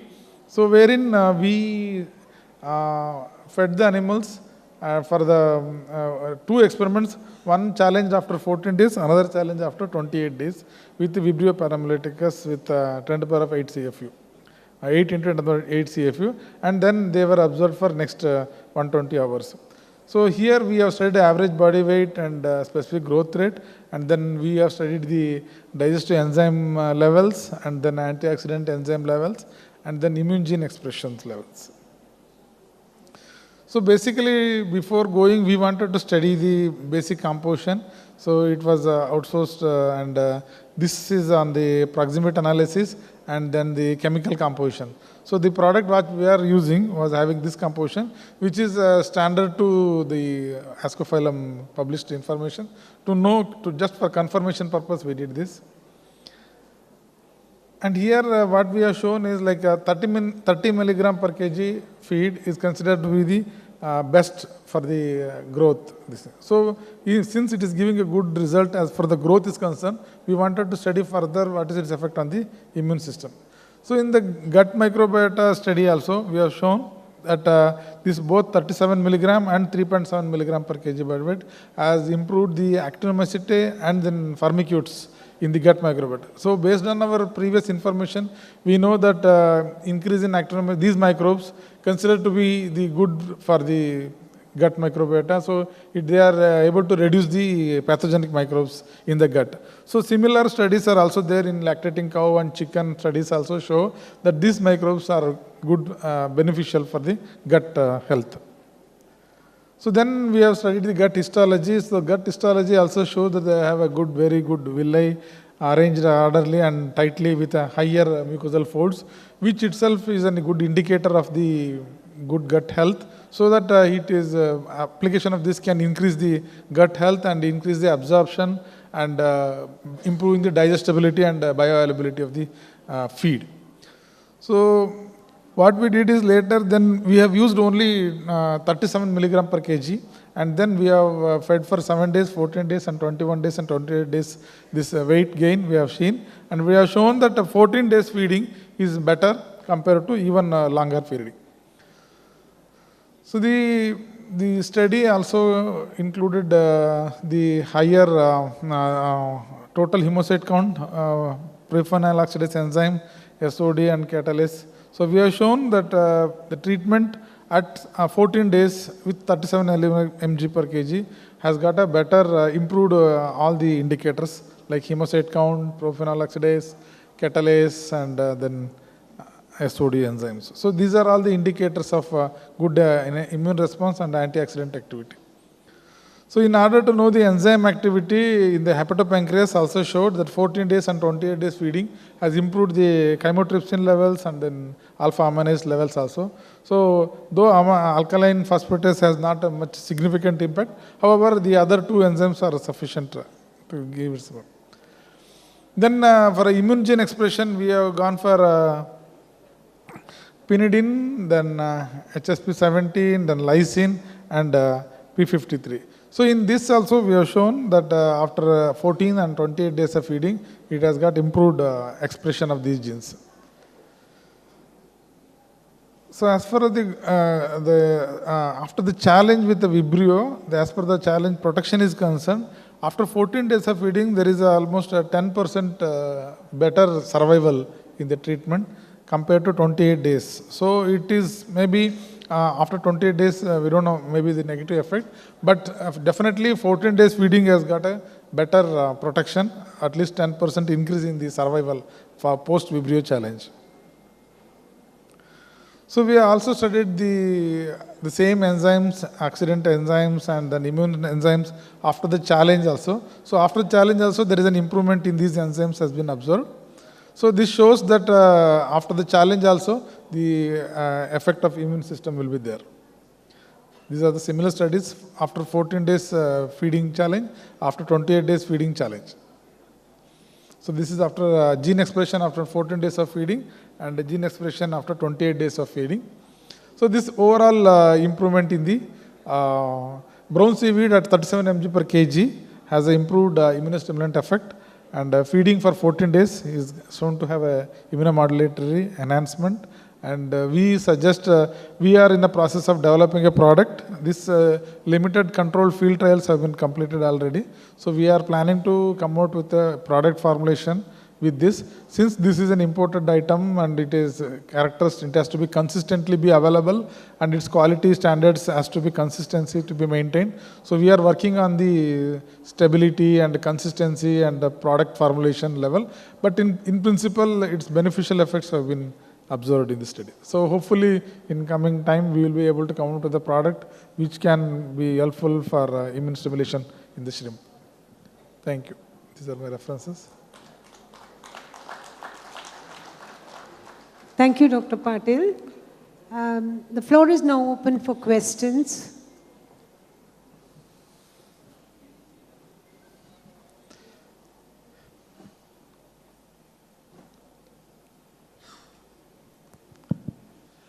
Yes, thank you for a very informative talk. It was good. I was just wondering whether you'd done some histopathology on the gastrointestinal tracts, but I just wondered whether there was any histopath done on the hepatopancreas as well, or whether there's any specific effects of the dietary supplement on those. No, histopathology of the pancreas, we have hepatopancreas, you are telling, no? So, because we didn't see any major negative impact, we have not done that. We can do it also. No problem. We have a study, we have samples collected. Since we were interested to know its effect on the gut and gut health, improving gut microbiome and availability of the nutrients, that was our focus. So we will definitely in future work on its impact, overdose, and we have a standard biosafety protocol is there. So we will go with the complete standard biosafety protocol. Because here is to prove that it's efficacy. Once it is efficacy, we can spend our energy on biosafety and all other things. So that time we will be more doing. it. It'd just be interesting from an academic perspective as to whether you get a change in cell size or cell differentiation or whatever for these sorts of supplements. Yeah, thank you. Any other question? I have a question, Dr. Patil. Yes, sir. First of all, which was the brown alga that you used for the study? Because the ascophyllum you mentioned is not found in India, right? Yeah. That is in the North Atlantic Ocean, as you showed. But in the Indian waters, the brown algae that are found in plenty are different. So I would like to know which one you used.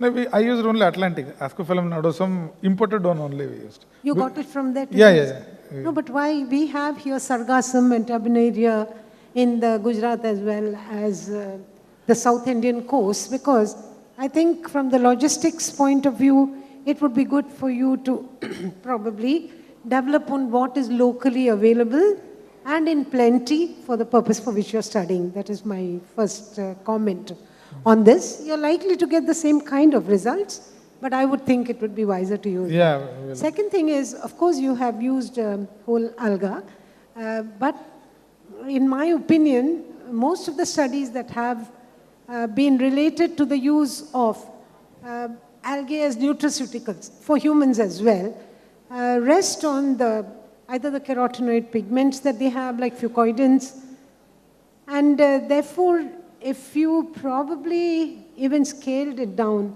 to using, instead of the energy getting really sometimes wasted on a lot of unnecessary molecules for the usefulness of the animal, you could probably concentrate, and we could discuss on that, because we work a lot on fucoidins and from brown algae, got from the Indian coast, from South India.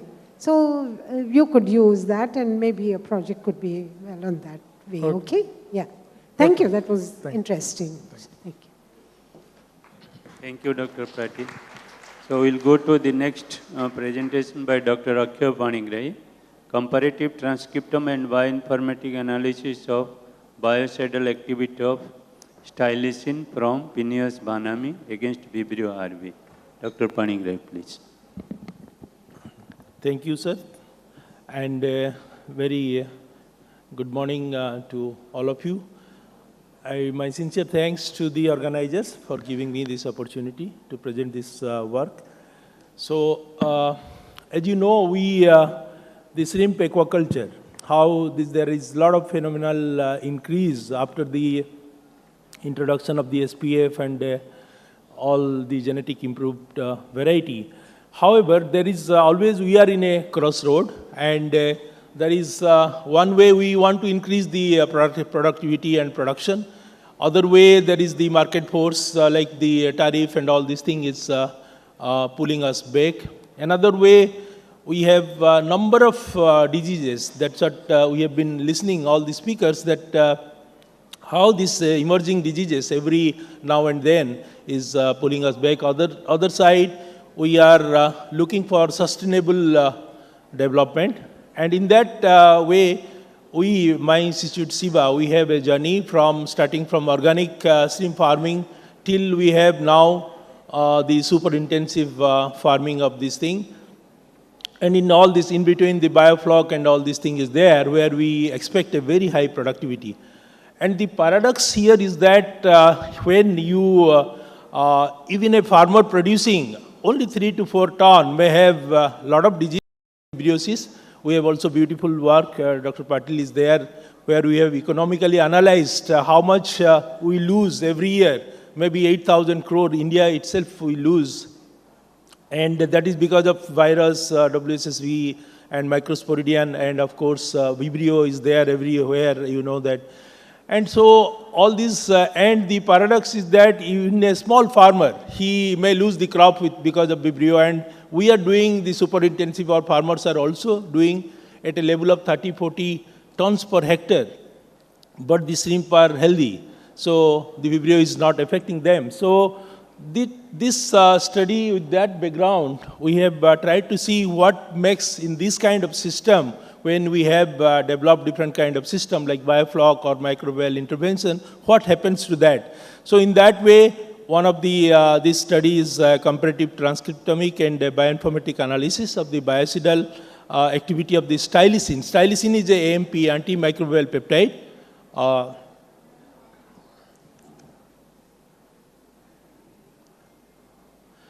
So this is the goal survey, which tells us that entire world people are worried about the major worried for this one is always disease. Next comes the quality seed, quality broodstock, and all these things. And you know the reason why we are talking that antibiotics we cannot use, antimicrobial resistance, how that will have a effect in 2050, and so many people like cancer will be having affected with that one. So what is the alternative? When you think of alternative, we have the probiotics, lysine vaccine, immunostimulants, and bacteriophage, and of course the antimicrobial peptide, the topic of today. So we we know like the antimicrobial peptide at short germline encoded endogenous peptides with very less kilodalton, and they are part of the innate immune system, and also the wide range of inhibition against the pathogen. So we have a this much antimicrobial peptide, 5,000 already there in 2025. In shrimp, the role of this antimicrobial peptide for pathogenic resistance and immune enhancement is already, so many studies are there. And so we have in our study, what we try to do is this pinidine, stylisine, and crostine. All we extract, isolate, characterize them from the shrimp or crab, and we try to use, if it can be used for therapeutic use. So this is quite for some time we have been doing this. So this study, first part of this is the recombinant stylisine synthesis. We cloned that with PET28, and protein expression was performed with E. coli scapule and T7 cells. Then we studied all this antimicrobial and antibiofilm activity of that one, and then microscopic analysis with the same and confocal and all this thing. And then the comparative transcriptomic analysis we try to do with Vibrio as control, and Vibrio along with this stylisine, the AMP I am talking today. Then of course with all bioinformatics tool, we try to do the protein-protein docking and MD simulation to find out why these shrimps are not affected in some places, like for example in bioflux system, when there are beneficial bacteria in a probiotic system, why they are not affected, whereas there is a strong, even maybe management also partly responsible for that. So this is again that stylisine which we have isolated, characterized, and is both monomer and dimer, that 1122 kilodalton, and it is we have submitted in the gene bank. And this is the predicted mature peptide of 82 residues, a negatively charged this one, and characterized by a proline rich N terminal and a C terminal region containing 13 cysteine. So then we tried to, when in combination with Vibrio, cultured Vibrio Harvey and Vibrio paramelliticus, also these two strains we have been doing that, and we find these the genes are which are responsible for the motility, for the movement, swarming activity, or flagella related motility. All these things you can see, these are all down regulated in presence of stylisine at different dose. These are all purified stylisine which we produce in our lab, and then we used 50, 100, and 150, and that we try to correlate. Why in one of our publication, which little bit 2 3 years back, when in a system which is full with this heterotrophic beneficial bacteria, what we find that the metagenomic analysis when we did, the Vibrio, as we move into the heterotrophic world, the beneficial bacteria world, the Vibrio numbers are reducing. Drastically, the Vibrio numbers are reducing. And then this also, when we collaborate with this study in vitro and in vivo, we find a lot of significance. And also we have another publication with colonization of with this kind of bacteria. We have got a patent for this some good bacteria consortium, and that is very good. We tell it Siva flock, which we give to the in this system to develop some kind of biofloc environment. And in those environment, it is always, we find that the gut is colonized. And when it is colonized, these are with enzymatic bacteria. You say, for example, amylase, protease, and all these things. Even xylonase, all those things is giving, boosting to the, not only immunity, even digestive things. This is, we did the testing the therapeutic activity of that one. We can find it different dose, T1, T2, is giving, along with stylicin. First we infected with Vibrio, and then 1 in 10 to the power 4, and then we tried to give, after 18-20 hours, we tried to give this stylicin. We find that the cumulative mortality is raised drastically from the positive control. It is coming down. So also the infection also a little bit curing that time.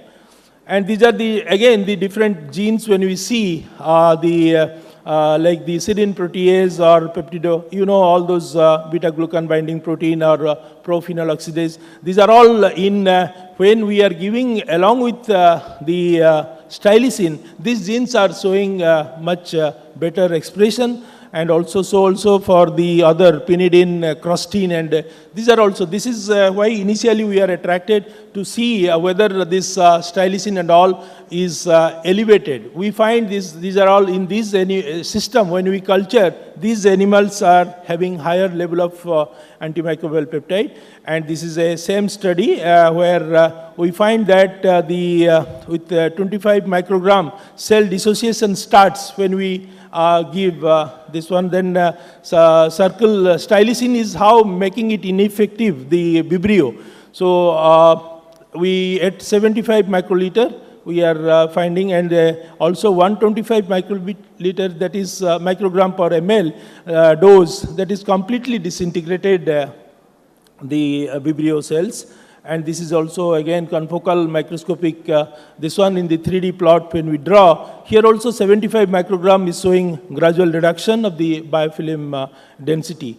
So then we did this transcriptomic analysis where we find after that both the curves are showing the control Vibrio RBI, and along with the experimental, where the stylicin as an antimicrobial peptide, we have used 75 microgram, and how that differential expression of the genes, what we studied is that 215 numbers of diseases. Out of that, 131 was upregulated and 84 is downregulated. And when we did a little more bioinformatics to find out which are the metabolic pathways getting affected with that one, we find that using CineGo tool, we find that the diseases were involved in essential pathways including cellular, biological, and molecular processes of Vibrio RBI, such as small molecule and ATP binding. So then these are the most important, biologically important up and down regulation.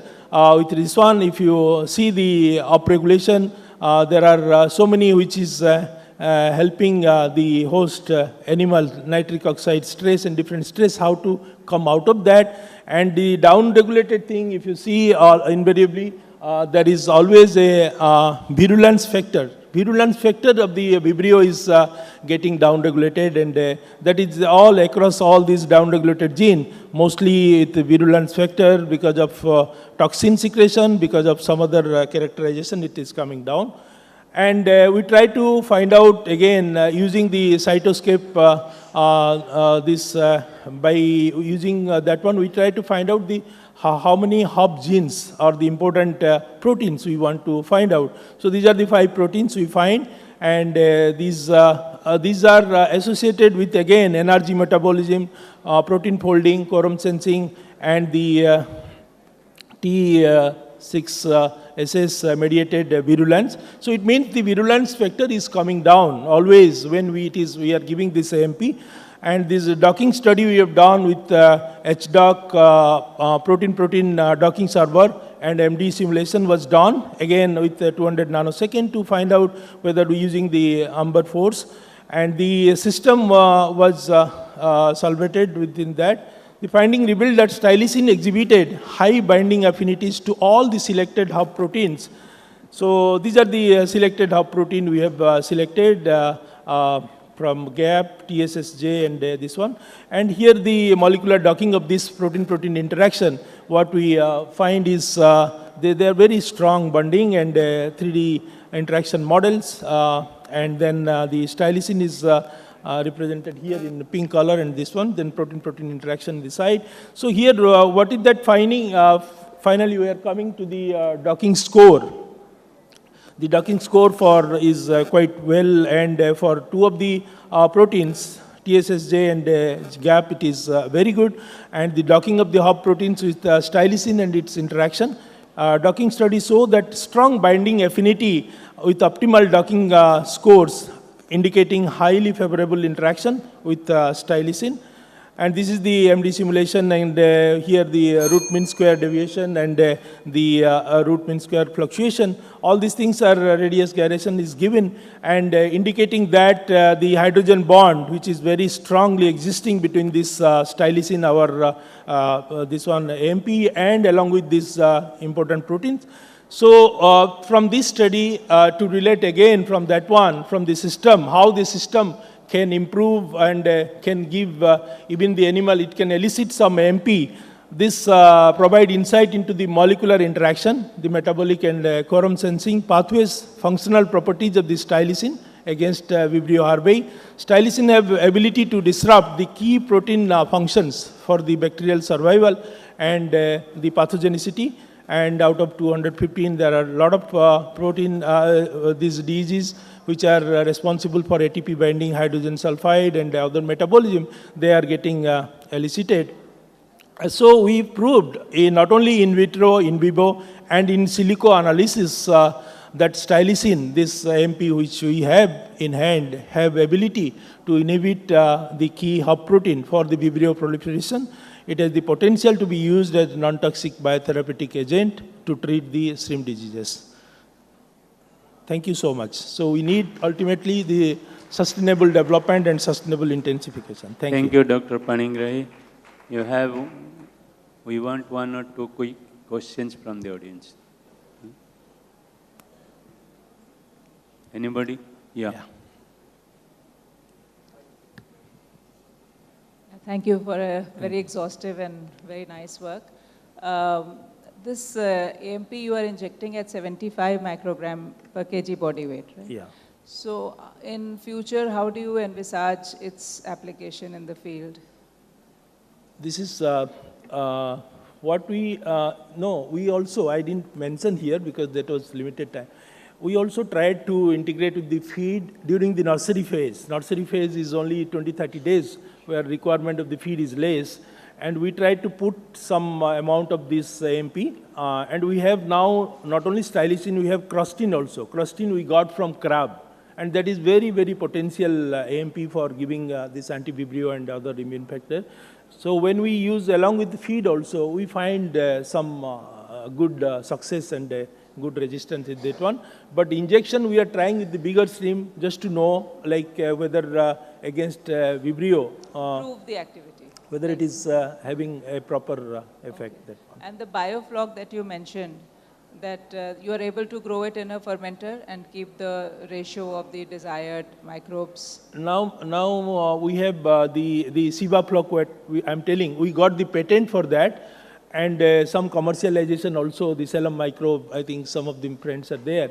So they are able to sell it to the farmer, and what we do is we have a freeze-dried product of that is again 15 bacterial biofloc bacterial consortium, and which are very good in producing the amylase, protease, and all these things. Upscaling of the consortium, how yeah. you are able to grow it in the fermenter? That very meager amount, I think only 2 gram is enough for a 10-ton tank of water. Along with you have to give some carbohydrate, for that. and they will grow for 15 to 18 hours, and then we stock it for creating that flock kind of thing for that. No, what I mean is that as an entrepreneur, if anyone takes that technology and then starts marketing it, then to upscale that product, they will have to have the technology to grow it in a fermenter and keep the constant. So is that available?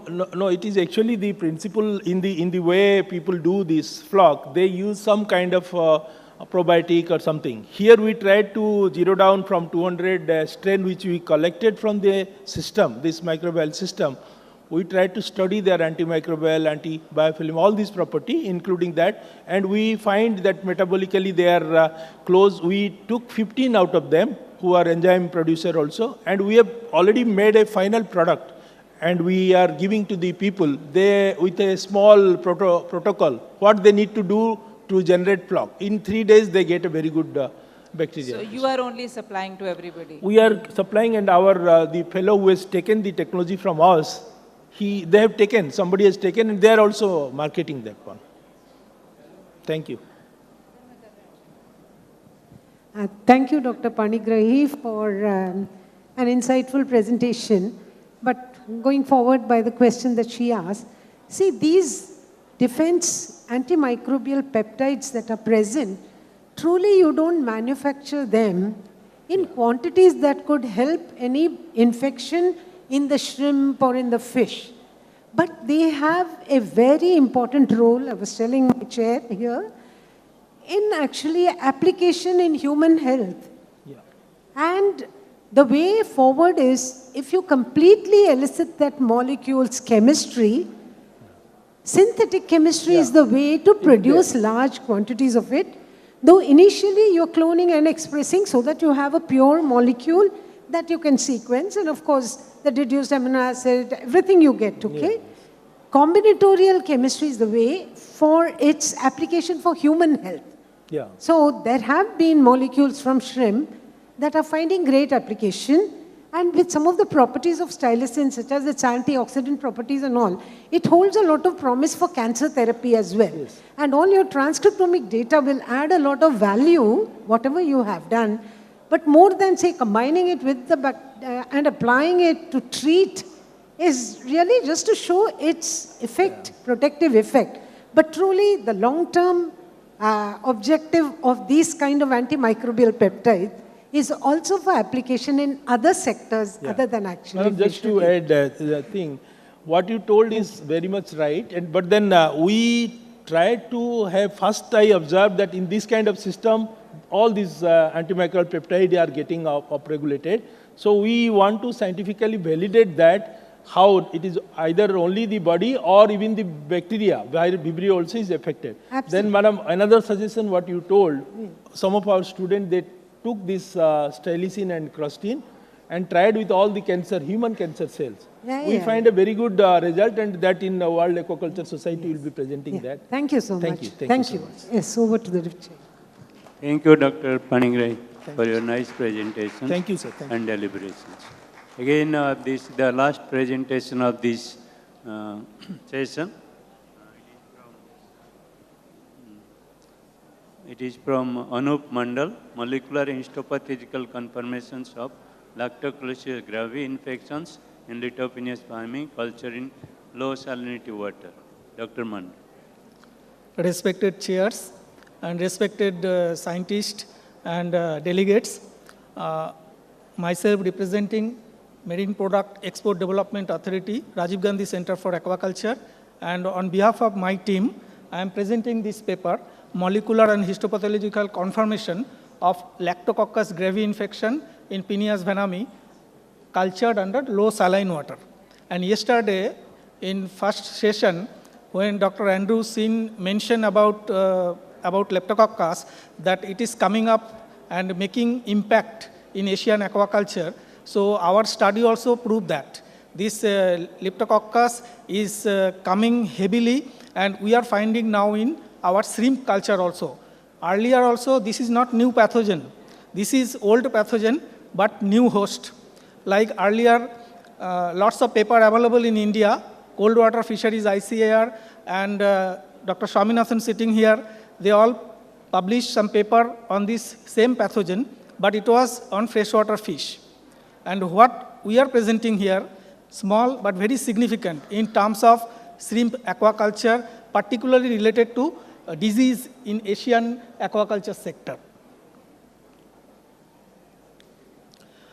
So when this started, one paper was published by Dr. Durai during 2015, and they mentioned that continuous mortality. Shrimps in the ponds are dying. Farmers are not able to identify why it is dying, when it is dying, but during harvesting they are finding that number of shrimps going down heavily. And mainly it is low saline cultured water. Means shrimps are culturing in India, you know, as a vast country, and different types of saline water is there, and depending on the season also. Sometimes this summer season, when did our study, it was summer season, and sometimes even nowadays, we are getting the news that similar type of mortality is happening and heavily, and farmers are losing a lot. Sometimes they are calling RMS, sometimes they are calling internal mortality, sometimes they are calling continuous mortality, but what for mortality they don't know. That is the reason. And farmers are worried, and very recently we have a discussion with Farmers Association also, even scientists from SIBA also, that how we can tackle this issue, because nobody could identify the exact cause, what is the causative agent of this disease. So our aim was to identify the causative agent, and this paper, actually this work was based on that only. So Dr. Mohan sir is sitting here, and inaugural address, he mentioned the importance of techniques. We have basic techniques and up to advanced techniques. So in our study also we feel these basic techniques is very much required. Because when we started this study, we have sequencer, we are doing regularly gene sequencing, and we have histopathology section, all these things. But this weight mounting and bacterial isolation, doing antagonistic test, all these are required. Those who are sitting here, you all know about all these techniques and methods, how to do that. I am not going to elaborate on this. Only the result part I will about to discuss here. And when we collected the sample, we collected, as usual, moribund sample from Andhra and Tamil Nadu farms. And these farms were not huge number, but based on the reported disease report, farmers were losing a lot regularly. If you see this slide, even though it is font is little small, you can see the saline water, salinity. It is less than 10, maximum less than 7 or 6. That type of salinity is there. And if you see the result, mortality, daily they are losing 20 to 30 to 40 fishes. Not only 2015, now also these things happening. That's why it is Orisham. We are thinking about WSSB, we are thinking about EHP and all these things. But what is actually going for this? Why fishes, why shrimps are dying? That reason we exactly don't know now. So what are the symptoms? There sometimes antennae is broken, sometimes yellowish or pale color of the body, sometimes white type of muscle color is coming, even reddish color of things are there, and delayed molting, and regular mortality. That is one of the basic things every farmers are complaining. Now, because it is color changing of the body and all, many are thinking that is because of stress, that is because of some sodium-potassium concentration imbalance, that is because of anion or divalent or monovalent anion-cation disbalance. But we find out that weight mount, when we did, we find out some granular lesion. So when we are finding out these granulomatous lesions, it indicates that some pathogen is there. It is not only because of stress, it is not only because of some chemicals or other things, some pathogens will be there. So that study we did, and we find out that some aggregation of the hemocytes are there, which indicates that pathogens are present, and also muscle tissues reveal severe necrosis also. And after that we did all the WOH, World Organization of Animal Health listed disease pathogen testing, 7 pathogens, non-listed important pathogens also, and all were free. Nothing was detected on these animals. Then we did one very interesting things here, you note it down, that TCBS normally we are doing, because we are shrimp farms, and normally farmers or normal labs, they are doing TCBS agar testing and they are finding VBOs and any other things. But that SCDA, the soybean casein digest agar, we are not using normally because it is basically used for freshwater bacteria or something like that. So here, interestingly, we got the result out of that, and also brain heart infusion also gives some non-biofilm forming result, and also some cocci-like gram-positive things we got it, not gram-negative. That is also very interesting. Then we go for that genomic identification. Because we got it, Leptococcus, we got it 16S rRNA gene sequencing, partial gene sequencing in our lab, and we find out that all the results are, all the 10 samples, 10 farm samples, results are 100% matching with Gravi. Now we did some specific primer also we used, which is mainly used for identification of this particular bacterial species. Find out 100% result that this is Leptococcus gravi, and all these accessions and all these things submitted to NCBI Gene Bank. After this, we did some work on genes, virulence genes, and interestingly here we find out that all these hemolysin 1 and 2 that is present in all the samples, and even ADH PSA that also present. Out of 10, 9 samples, one may be due to some other reason, maybe media was freshwater or something like that. That may be the reason, but we hope more study will do, means that sample maybe also will be positive. But one very interesting finding here, that negative for capsule gene cluster. Why I am mentioning this? Because even though in Indian study, we find out in freshwater fishes this is available, but only one literature we find out from Taiwan, and that was for the same Leptococcus gravi in shrimp. But in that case, that was positive for capsule gene. So this is negative for capsule gene in our strain, which may be a different strain, what outside Taiwan they informed. This may be the same strain what Dr. Swaminathan and others mentioned here. Then we did some antibiogram study also, and when we did this antibiotic study, and very interestingly we find some antibiotics, it is 100% resistant, which is actually alarming. So lots of study need to be done on this, and how this bacterial strain is getting resistant, and that resistant things we have to go into more. Then we did some pathogenicity study, and all this Koch postulate 4 theory, that all was done, and it was identified that this is actually having virulence, these things. And when we put it some 10 to the power 5 CFU, that time 100% mortality was observed. And when the salinity is going down, if salinity is going down, mortality is increasing. If salinity is 20 above, that mortality is actually decreasing. Now, histopathology study also, our lab, our team, they did, and they find out that granulomatous lesion and basophilic, and they find out it's actually found in almost all the organs, particularly muscle, even gills and lungs, everywhere, and they find out this is systematic infection only.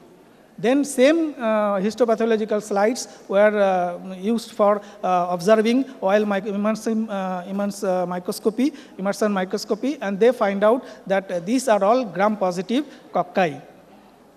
Electron microscopic study also done, and there also it is found that this is actually no outside layer capsule is there, but it is oval shape and it is gram-positive bacteria. Then they did some study for antagonistic study for commonly available, locally available near our facility. Some 12 probiotics they used, but interestingly, no probiotic has given any type of positive result which could be effectively used in future. So this study having some impact, because till now, we are actually not we are not looking into it, that it could be a reason for this running mortality in our farms. So when the salinity is going down less than 6 ppt, then this is occurring mainly. And when did our study March to May, that time we find out it's more. But interestingly, nowadays also, many farms in our Andhra Pradesh, particularly in Tamil Nadu, they are reporting the same. And it is worrisome situation because farmers don't know what is the actual reason.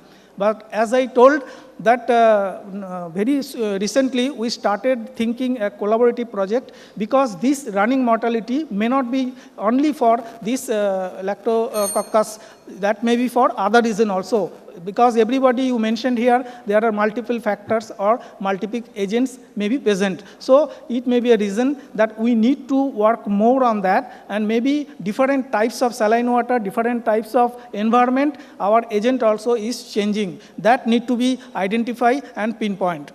So last but not the least, we have to mention here that when salinity is increasing, that time another pathogen is very much involved, and that also was presented during 2023. That program happened, pathological workshop happened at Lucknow NBFGR. So there is two type of result here in front of you. If salinity is very less, one type of pathogen is dominant. If salinity high, another pathogen is dominant. So now you have to find out the causative agent, actual causative agents of this type of running mortalities.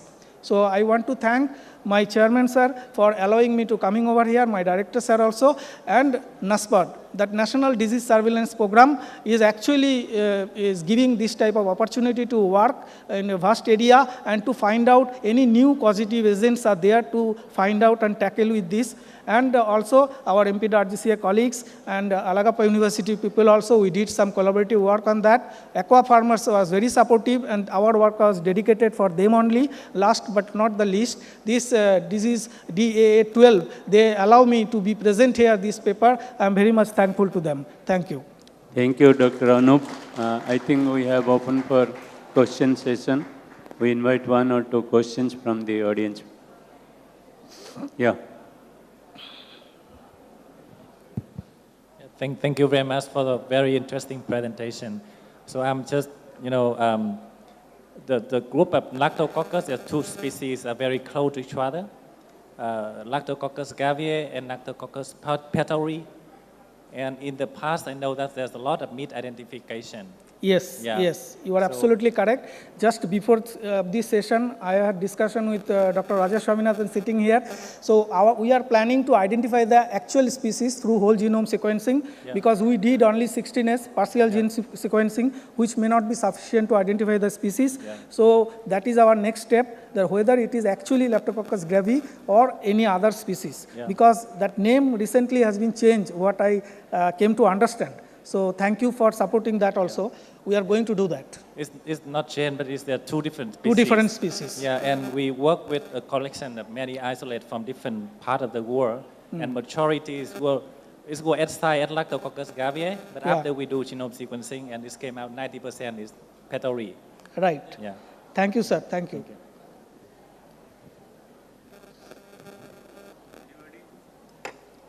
Anyone have questions, please? If no questions, thank you, Dr. Anup. I think we have thank you, sir. Completed the technical sessions. So, Madam, you want to speak. So, thank you very much that even when a session is ending, there is such a vibrant crowd in the hall. So, on behalf of Drs. Basant Kumar Das and myself, we thank the organizers, Dr. Kuldeep Lal, and of course all of the organizing committee, to help us make this session very interesting with the excellent presentations that were made by the young as well as the senior scientists. Thank you very much. Thank you, Chair. Thank